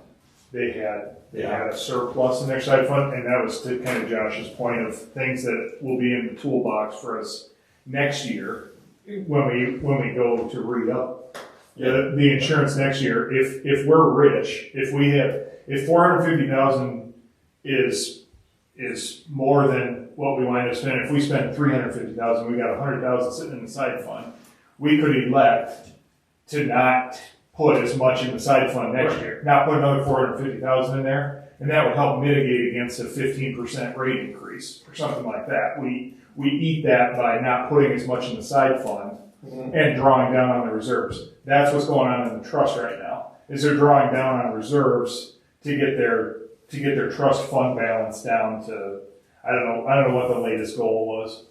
3.5 million, I think, was the goal. It wasn't 6. Would their premiums be more competitive if they were spending it down to compensate for the premiums? You would think so, but no, not really. I mean, remember, there's 10 schools in that trust, so you've got the risk of the 10 schools, and not every book was. Our book was beating the trust this last year. That's why it was a good time for us to go look outside, because our risk pool was beating the average in the trust. That the risk pool within the trust was riskier than our book. Not just because of the employees, but because of where the medical Yes. spending is being Yes. done, where the services are being. Rochester, Minnesota. Yeah. And lacrosse, Wisconsin. Yeah, and across Wisconsin. Yeah. And more here. Yeah. So do we have good education to our employees, telling them go to urgent care? We will, I think we did a good job of educating our employees over the past several years in terms of, using telemed, using urgent care, choosing generic prescription drugs, those kind of things. I think that cause will definitely be picked up now because we will see a direct impact. So just reducing the C plan by $1 makes it, whatever. Well, you can, and then I think over $1,000. That's a good illustration. So if we knocked $500 or $1,000 off the family plan, that would be a giant number, right? Not the numbers drop. Well, or how does that work? So to explain that 670 that's reflected there, we just had CNB run a proposal for us on what would it take to get it down to 670. If they reduce the side fund to that 448, 758 number, all of the rates are impacted by that. But we were just pointing to that 670 because that's our negotiating rate. All of the rates would, so it wasn't just like $1. would go down a little bit. Okay. Yeah, they're all kind of tied together, Okay. Joni. Like all of the rates are impacted together because they have a component within them of side fund funding. And so when you reduce the balance of that side fund, it's reducing that component in all 12 of the rates, if that makes sense. I didn't mean $1,000. Yeah. No, I was looking at the year cost, Yeah. the 26,000. And everything's based on the census, so it's based on the real numbers of who we are projecting to be in every current policy. So there's correct me, but 5 or 6 people in Plan A. I was just like, there's not very many there, so it doesn't. So there's not ever a ton of movement because the census is so small. But yeah, Plan C is that's where most of our folks reside. Maybe 30 or 40 in Plan B. Yeah, probably. That's realistic. But yeah, so then 75% are in Plan C. Yeah. So you're saying that 350,000 in side fund is kind of C&B's minimum, right? Recommended minimum. The recommended was 356. 356 was the number, Joe. And 450 is probably a little rich because you're 100,000 over your minimum. Yeah, so Assured Partners kind of brought us that 450 number, and the reason we were going with that number is we wanted both of them to have the same rates built off of that 450,000. Cottingham provided us their analytics number of 356.1, and then 450 at our request because we wanted to be able to compare it with Assured's quotes. So could you play ball if we split the difference and said you had 400,000 in your side fund? Yep, we could email them. I can email them tomorrow morning or tonight and say the board talked and they want to try 400,000 this year in the side fund and see how that impacts rates. And I can bring rates back to you Monday night during the meeting when we hopefully ratify the OSSA agreement. And you could look at those rates, and if you want me to go back again, I can go back again and adjust rates. It's just we're starting to get close to open enrollment time here pretty soon. Here by mid-April, we'll need to be getting our ducks in a row for taking it to the employees and getting them signed up for next year because that kicks in July 1. We start paying those premiums in June. So you know, if you're tracking with me here, we don't have a ton of months to. But we don't have a whole lot of wiggle room either. Right. Not a ton of it. Right. Well, by that meeting, we'll already know what the 356 number is, the 400 number, and the 450 number. Yeah. So we And don't then know. we, Of which plan mix you want to do Right. with the side fund. Yep. Anytime, when you tiptoe into these things, I kind of the opinion you want to tiptoe in, not walking the line. Right. Be a little bit more on the conservative side, because we've never done this before. Right. Yeah. I agree. All right, so I think we can get a motion to table the new rates being presented in 1 week. Mm-hmm. I do have one more question. Oh, sorry. So if we do like 400,000, and the projection is right, that leftover money goes to next year. And Stays then in the side fund. And then, so next year you would approve $100,000 less. In theory, Or do you go back up to that number and just? you get to decide. You're in the driver's seat. Ultimately, the brokerages want you to build a kitty big enough that you can become self-funded, that you can basically pay for your own insurance. Wellmark's not going to lose money, right? Their underwriters write the plan, so they always make money. So if we can pay for 75% of all health insurance ourselves through the side fund, and then purchase reinsurance for the catastrophic events, that's what the brokerages want you to do, because then all that money stays here and in their house and not in Wellmark's house. So what other districts have done is they just let that money grow. They just continue. So you just put 400 each year, and then You could, yeah. That's kind of the long-term strategy. Gotcha. Is to kind of find a number you're comfortable with and let that grow, the side fund grow, and then you keep costs low. You ultimately take on more and more payment as time goes on, and ultimately you buy Wellmark out. In theory, that was what when the trust got to $6 million, that was our push, hard, and they weren't having it. They didn't want the risk. They like being fully insured. And our premiums will go up over time because right now we're fairly young. Yes. As our employees age, Yeah. so keeping a decent amount in there would be good because then 10 years from now, the same families will be there.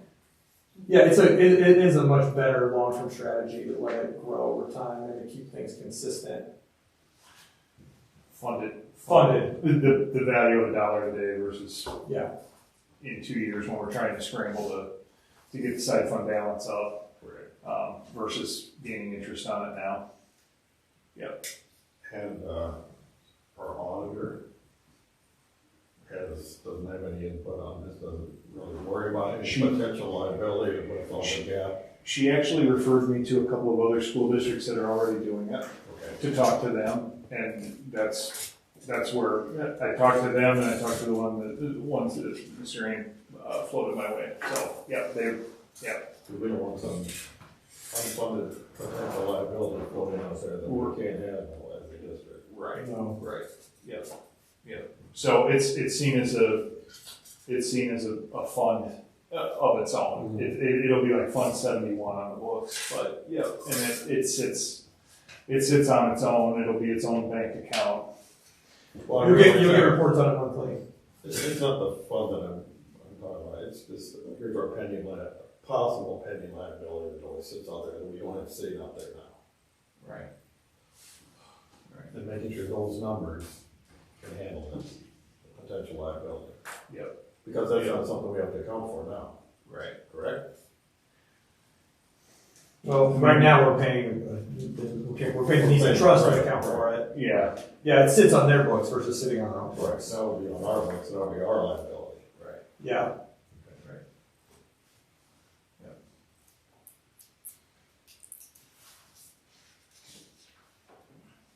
I'll make the motion to let it sit to different numbers.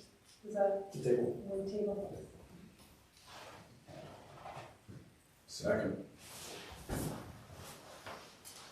Jody made the motion and Joe seconded to table the discussion on rates for a medical insurance benefits package until our meeting on March 25th.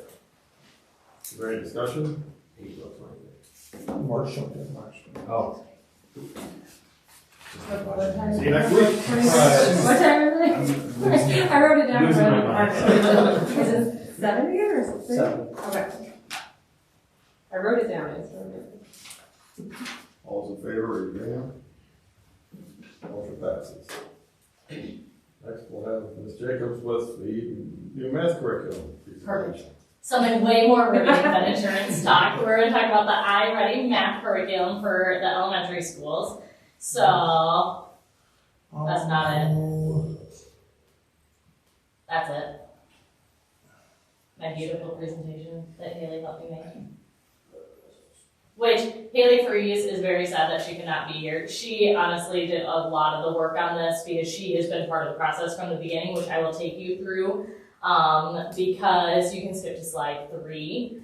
Because this process started in 2022 when I was at the high school, not the elementary.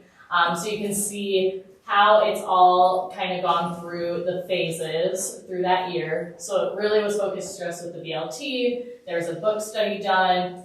Teachers reviewed the 8 mathematical teaching practices. There's a lot of curriculum research. They looked at a lot of different math curriculums, and then teachers scored those potential math curriculums. So those were kind of the 6 steps that they went through prior to me moving into the elementary principal role.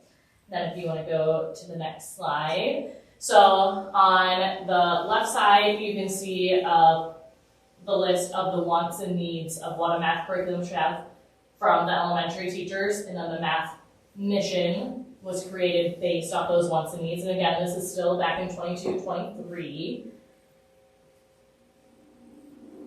Take a minute to look at that. And this is linked, so you can look at it at your leisure. Now if you want to go to the next one. So the book study was done over the principles to action and an executive summary over the different teaching practices. And I'm not going to read them all to you verbatim. But when we look at ed reports, the guru of curriculum, whether it's math or whatever, these are a lot of those principles that they score the different curriculums on. So on the next slide, in 22-23, these were the different surveys that were sent out to teachers to score the survey or the curriculums that they were looking at to get that teacher voice and choice in there. So one was they would never use something in a lesson, and then 5 was they would use it in every lesson. And then you can go to the next one. This kind of shows the pros and cons between the different curriculums that they looked at in comparison to those 8 mathematical practices. And then if you look at the next one, in the 22-23 school year, they took those 7 choices and narrowed them down to 4. iReady, Bridges, Illustrative, and Envisions. And that's kind of where it stopped. Nothing moved forward from there in the 22-23 school year. And then I came into the picture as our principal, and we're like, we need to make a decision and get moving on this math curriculum because it's been a lengthy process and we just need to choose something because we're buying all these disposables for kids. That's not the right word. Manipulatives and consumables for our students. Disposable. I mean, basically, consumable, same thing. We're using it once, like tossing it, right? So we just needed to get something that was sustainable and that we could all really be bought into for a math curriculum. So, again, we had a 6-step process to do this, but we expanded it a little bit. We reviewed that math mission that was created the year prior to see if it was still relevant, as we had some staff turnover and some changing around positions. We kept those top 4 curriculums because why reinvent the wheel? We had them score those top 4 based on that reinvented math mission. And then we took the top 2 from those top 4, which was iReady and Bridges. So we had our math leads, 1 from each grade level, and anybody who wanted to within those grade levels, pilot a unit from both iReady and Bridges. And then those who piloted those units scored the curriculum that they wanted based on how the teaching went. So from there, you can see some of the feedback that we got on the math mission review. And that got us to the updated math mission on the next slide. So this was all teacher created. Math 101 engages all students to increase achievement with strong number sense skills while developing mathematical thinking and reasoning. This occurs through scaffolding, hands-on learning, differentiation, and real-world applications, which provide a consistent routine and pacing through common language and strategies across grade levels. So we kept that in mind when looking at both iReady and Bridges through our pilot. So again, we visited the Envisions, Illustrative, iReady, and Bridges, and you can see the scoring just break down. Bridges and Illustrative were fairly close, but Bridges did come out on top, and iReady was kind of the front runner from the very beginning. And we still kept those 8 mathematical practices kind of in mind. So from here we did our pilots, and you can see pretty straight narrow down the board. iReady was the favorite from those who did the pilots. Based on the resources available, the manipulatives used in lessons, the accessibility for both teachers and students, and just the feel of teaching it in the classroom based off the units that they did. So on the next slide just kind of gives a big overview of what is included with this and the cost, and then kind of what it is. I did sit down along with Catherine Gilson, our instructional coach, and Haley Fries with an iReady consultant today to kind of talk through some of this stuff and see what all it would look like. And they did really reassure that it is a big undertaking to take over any kind of new curriculum, K-4, but they walked us through a timeline that seems very reasonable and something that seems attainable for our staff, especially as Mr. Morgan pointed out at the very beginning of the board meeting, we just took over a new ELA curriculum 2 years ago. So it is kind of a lot of change, but they made it seem very manageable. And really it's what's best for our students is to get us all on that same page, something that teachers can really be bought into right now.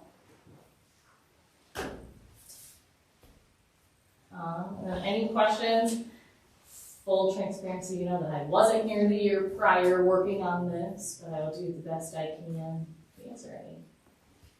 So you're looking for us to approve spending $61,000 for the iReady curriculum? Yep, and I believe that it was.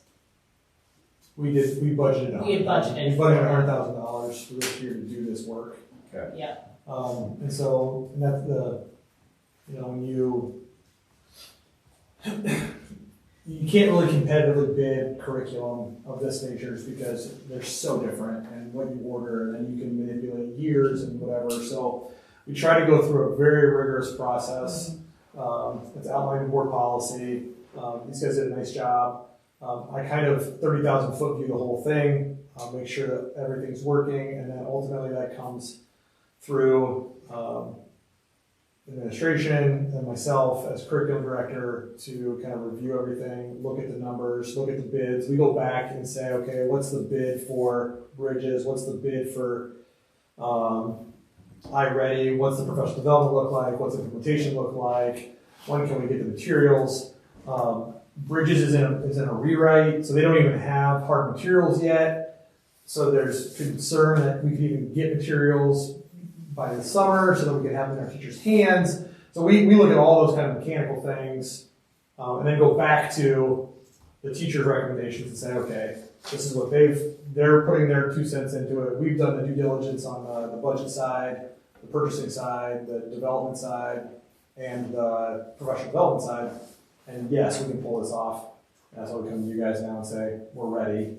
This is what the staff wants and the administration wants, and as curriculum director and principal, we're fully behind this purchase. So the bid is, so you get the whole thing, Yeah, with 3 years with all of the consumables. Yes, not disposables. For $61,000, and then an additional $6,000 for professional learning. And then It outlines, how many hours we get for trainers to come in and train our teachers over the summer, and then into the school year to support them as they implement this, and for the total cost of $67,760. I'll make that motion to approve the hiring program.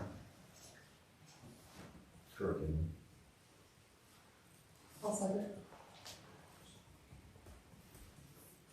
Joe made the motion, and Joey seconded to approve the new math curriculum of iReady. Is there any discussion? If not, all in favor, raise your hand. Motion passes. Item G, approved transfer of $26,051.08 to the LFR fund. You got it. This is school safety money. This will be the quickest one besides reading the motion. This is the quickest item on the night. So it's just moving the money from general fund to Pebble fund. That's where we paid the expense out of, but the money came into general fund. I need board approval to move any money between funds. It's been spent and it was grant funded, and we received that $26,051.08 this last month. So I am requesting your approval to move the money. The SLFRF grant, that's the governor's $50,000 per school safety grant money that, I think came through COVID money. I'll make a motion to approve the transfer. I'll second.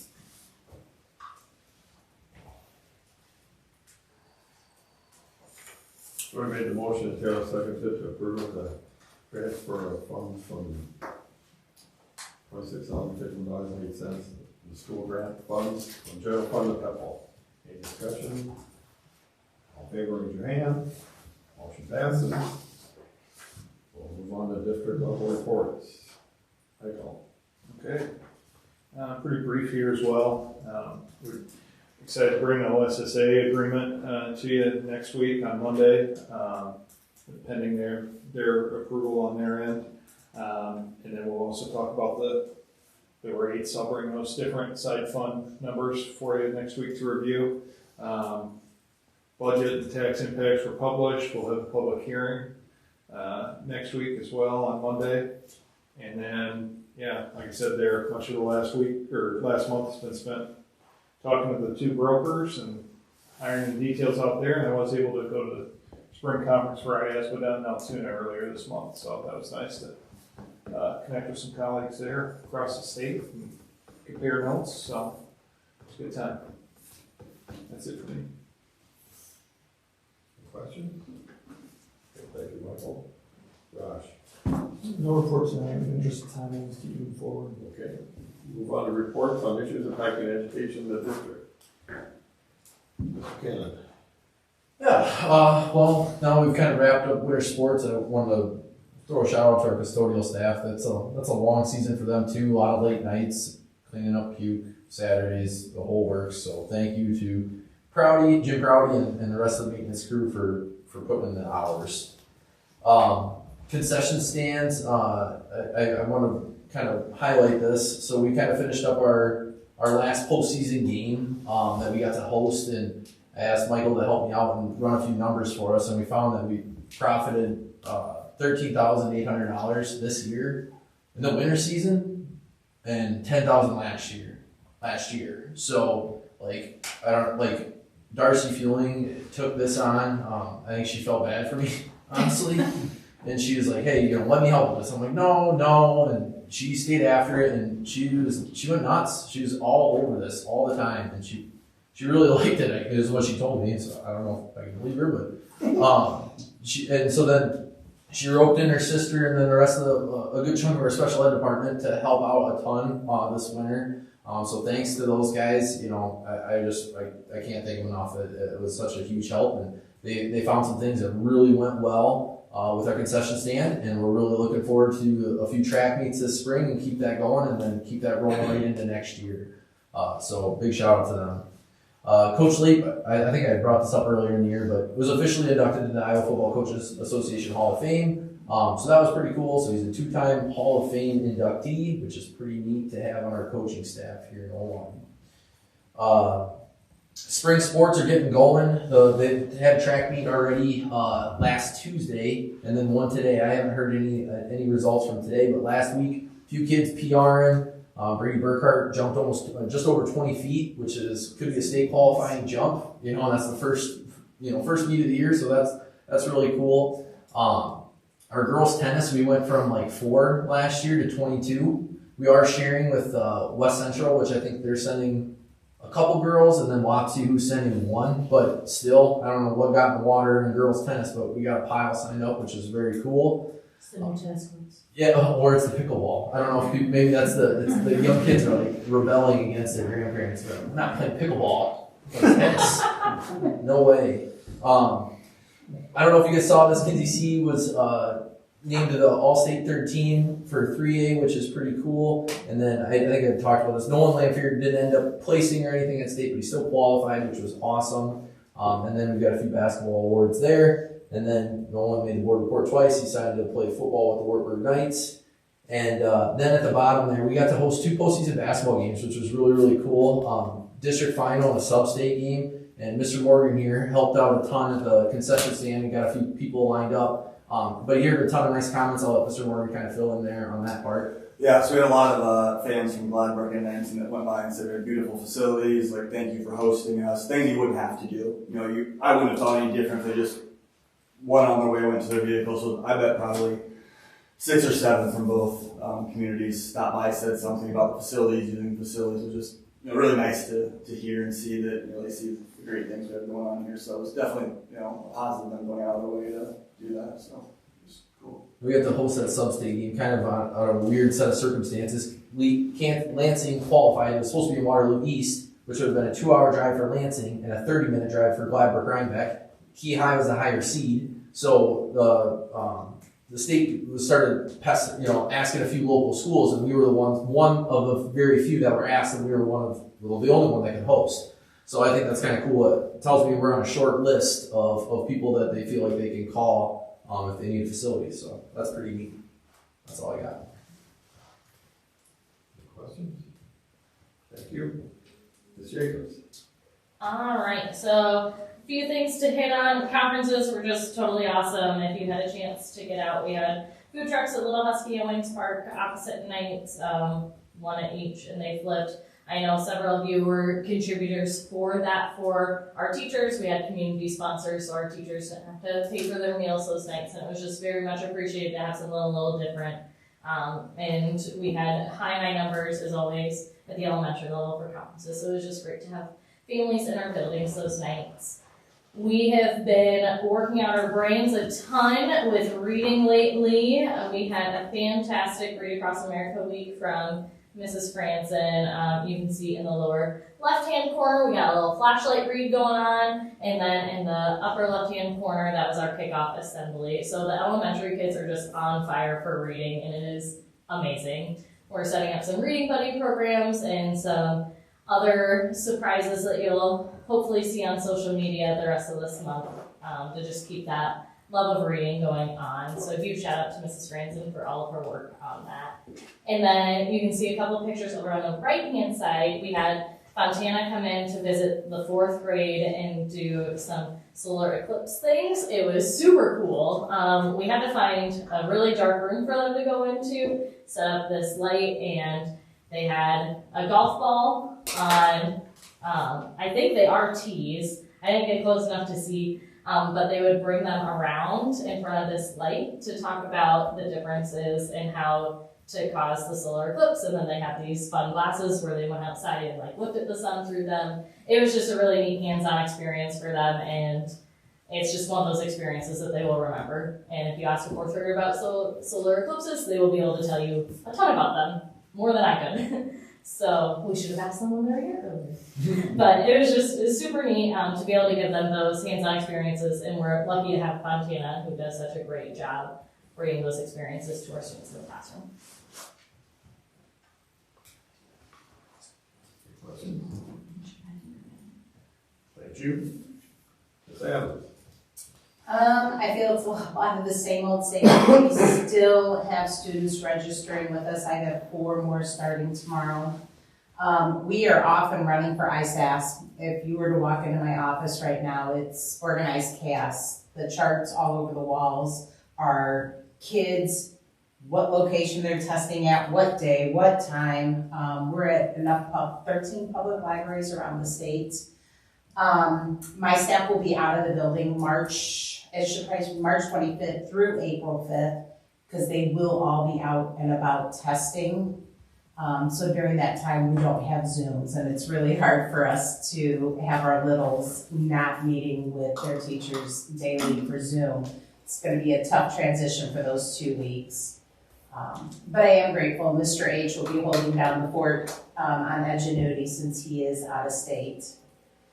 And then Odyssey successfully transitioned a student fully out. So we had accepted a student from another district into the behavior focused program. And that student was just a breath of fresh air, came in, did wonderfully. And over about a 10, 11 week span, we slowly transitioned him back to his home school district. And listening to this student talk during the intake back to his building, and he said, but I have tools. When people do this, I can do that. And so it wasn't just, he came, he did what he needed to and went back. He actually could communicate to us what he learned on how to be successful. And he has now been back roughly 3 weeks full time, and they said he is doing extremely well. He's thriving and has had a couple little blips, but has been able to solve them himself. So I think it's a testament to the work that Ms. Dudley with her paras that they're doing in that room. And then lastly, one of the things that we are working on in Odyssey is more of a checklist to help the face-to-face building or face-to-face kiddos before they come to Odyssey. Odyssey was never meant to be the dumping ground where a student who couldn't handle it is just dumped and fixed them. There are things that should be tried in the face-to-face setting before we take a student out of that least restrictive environment. So Brooke and I are working on a checklist so that the building principals, their level 2, 3 tier teams can look at it and say, okay, this is what we need to do before we even consider moving a student to Odyssey. That's it. Questions? Thank you. How many sites did you say you guys were testing at? 13. We added Dyersville this year. That's a new one for us. State requires us to test in person for all ISAS testing, so. And it's really hard when a lot of our kids are with us for anxiety or bullying issues, and now we're putting them in a room full of strangers.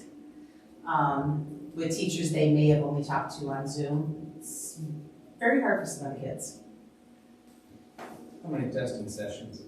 141 testing sessions are scheduled. Get it, Connie. I'm ready for it to be done.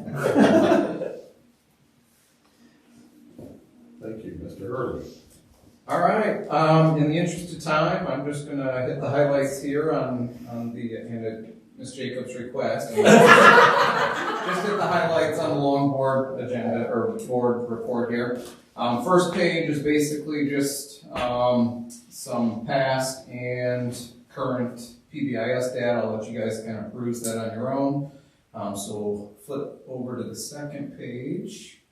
Number 3 there, we did last week have our third PBIS celebration. The morning was utilized for students that had late work. They were able to plug away at that and get as much of that turned in as possible, and then join in activities once they had that all updated.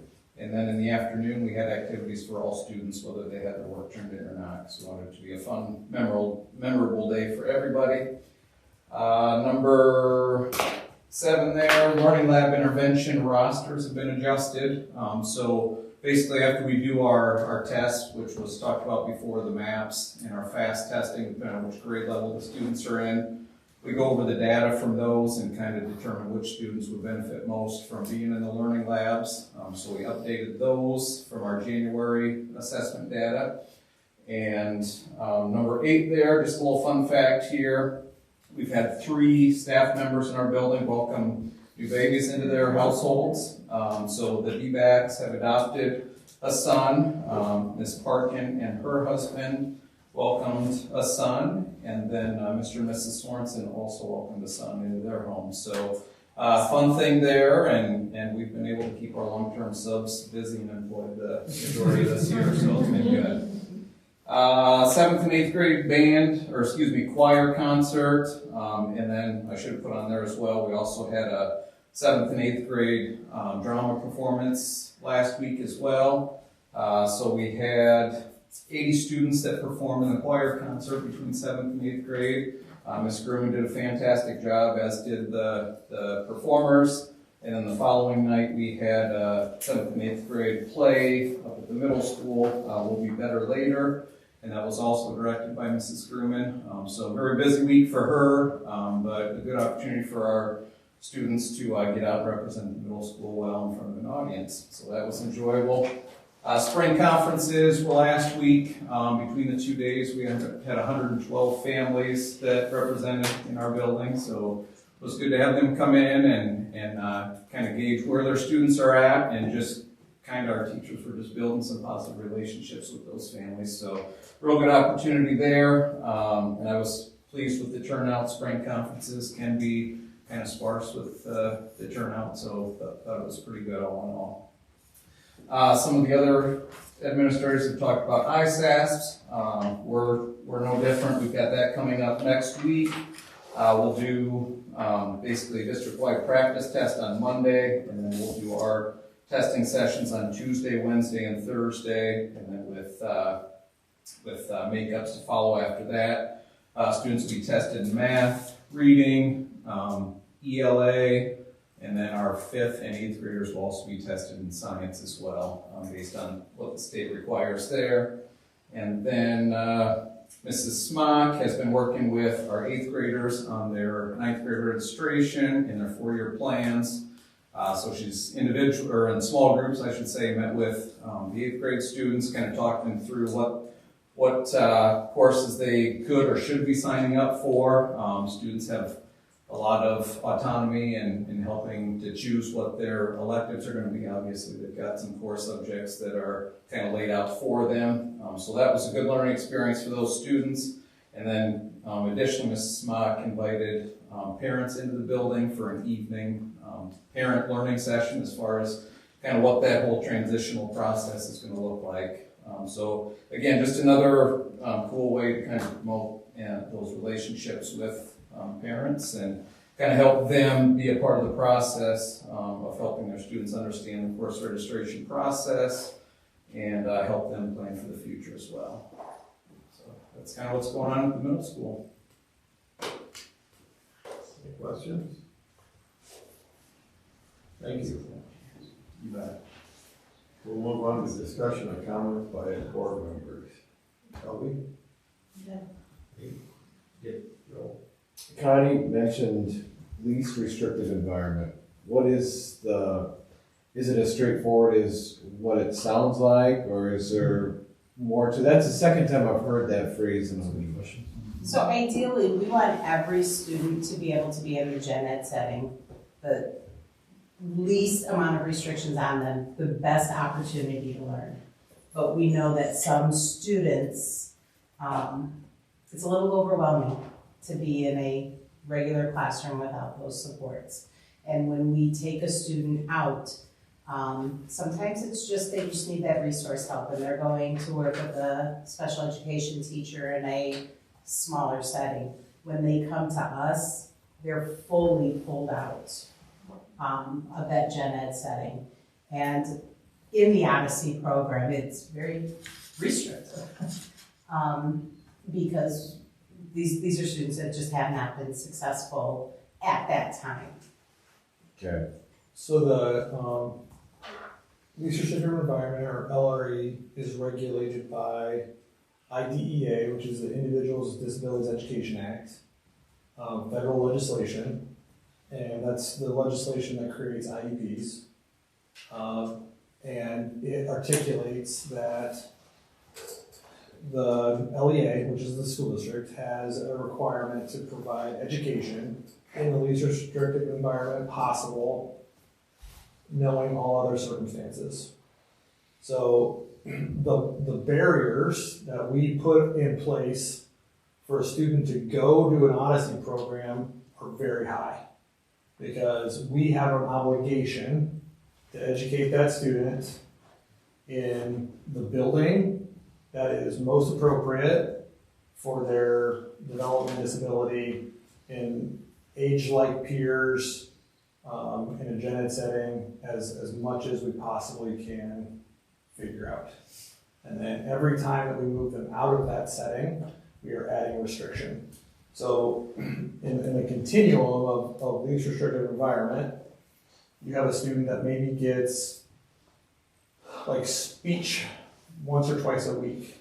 So they spend 15 to 20 minutes with a speech consultant or a pathologist from the AEA for 30 minutes a week. All the way to a student that may be homebound or incarcerated, and we have to provide education to them. And that's the scope. So the most restrictive that you could possibly be is being at your house and us providing education there. Or at the police department, or after school hours. I mean, there's so many examples I could provide.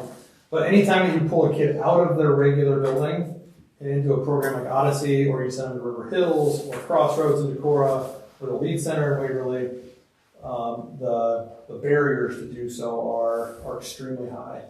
And then we're held accountable by the AEAs. They have accountability over us in making sure that we are providing education in that LRE setting.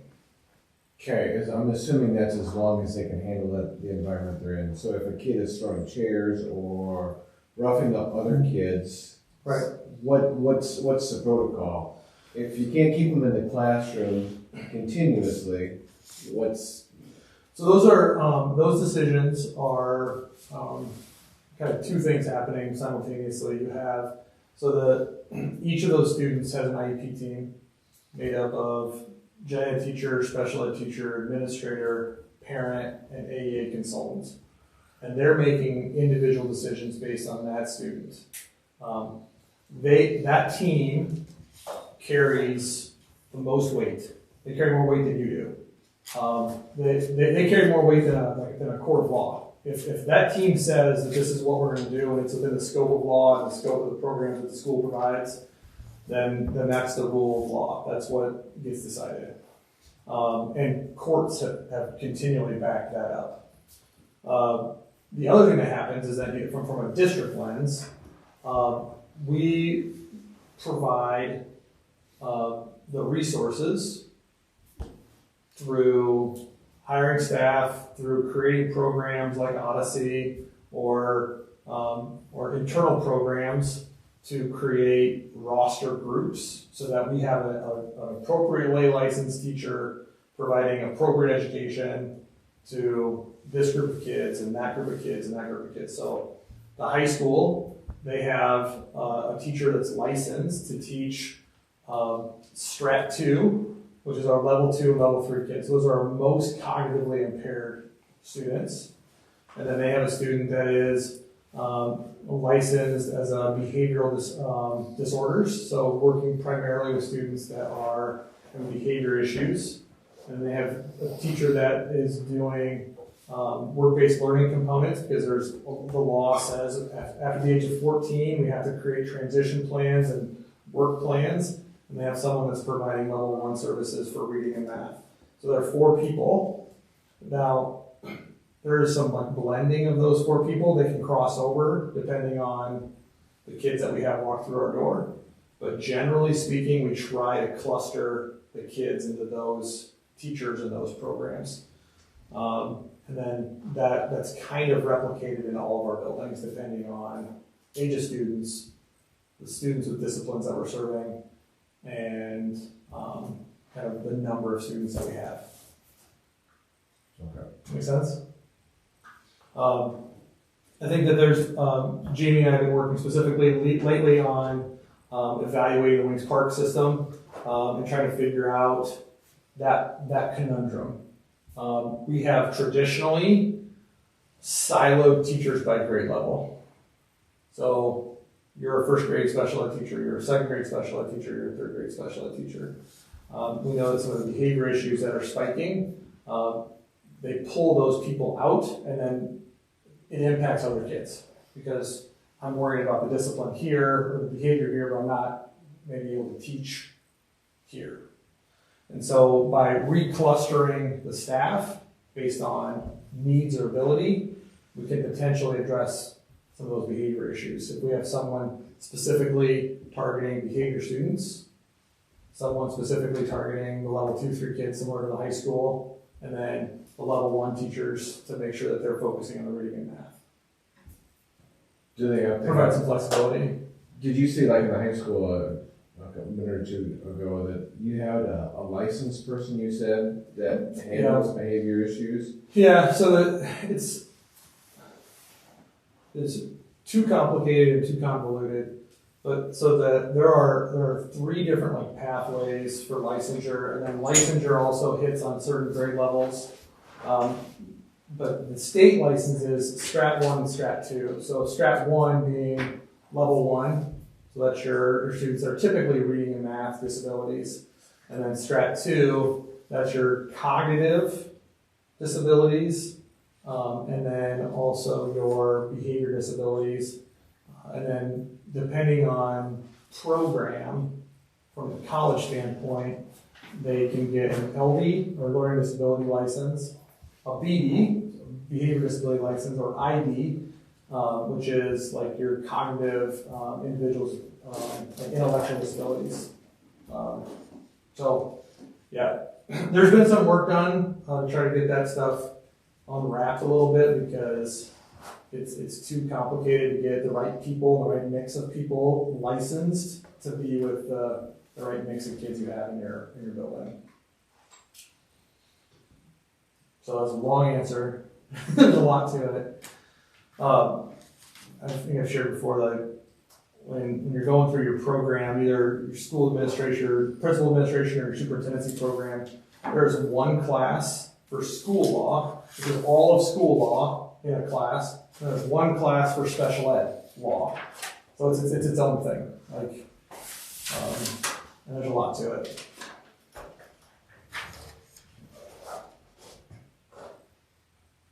Taylor? I'm good. I'm scared to ask. I just like to make one comment. I appreciate all the work, Josh, that you and Michael have done with this insurance. Switching this out of the trust. I know it's a lot of work. I think a lot of, I maybe shouldn't say this, but I think a lot of superintendents and business managers would have just said this is the way we've done things, and this is the way we just keep doing things. And I think if you want to be successful, you can't do that. And I appreciate the fact that you guys wanted to take time and dive into things like this and go different directions and look at new things. I second that. In my comments. We've got upcoming meetings, I think it's 7 o'clock for the 25th. Yeah, the public hearing is published for 7 o'clock. And so that has to be a standalone meeting for the public hearing. So we'll gather and we'll wait for the line of people to come in and make public comment about our budget. And then we still don't have a specific answer how long we have to leave the public hearing open. Yeah, I've heard 15 minutes. 15 minutes is the bare bones. You have to sit here and stare at each other for 15 minutes if no one comes and talks. I'll come and show pictures. I was just gonna say, do you want to? Well, you're not a tax-paying citizen there, Derek, so. I can still show up. Still show up. Colin can. I'll filibuster for 15 minutes. Like for what lines? Yes. One read. And then afterwards, we, OSSA was able to get their contract ratified for tonight's meeting. They went an extra week, so we can approve that at the March 20, we're gonna have a special meeting March 25th to approve that contract, and we can also do the numbers for the insurance rates. That's all that's on the agenda. There's no extra consent agenda, there's no extra presentations. So it's just, we'll be here for 15 minutes and however long we want to talk about contracts and the insurance rates, which should maybe take 15 minutes, and we can be out of here in a half hour. I will not be there. Okay. No, I'm just crossing my fingers that, hold me to it. Well, Mr. Hurley's gonna stay home, so he doesn't have to come. And then we'll be back to our regular time on the 22nd, with the budget meeting to start with, and then, school board meeting right after that. Yep. Okay, I want to ask for a motion to go into closed session. I'll make the motion to go into closed session. Yeah. Okay,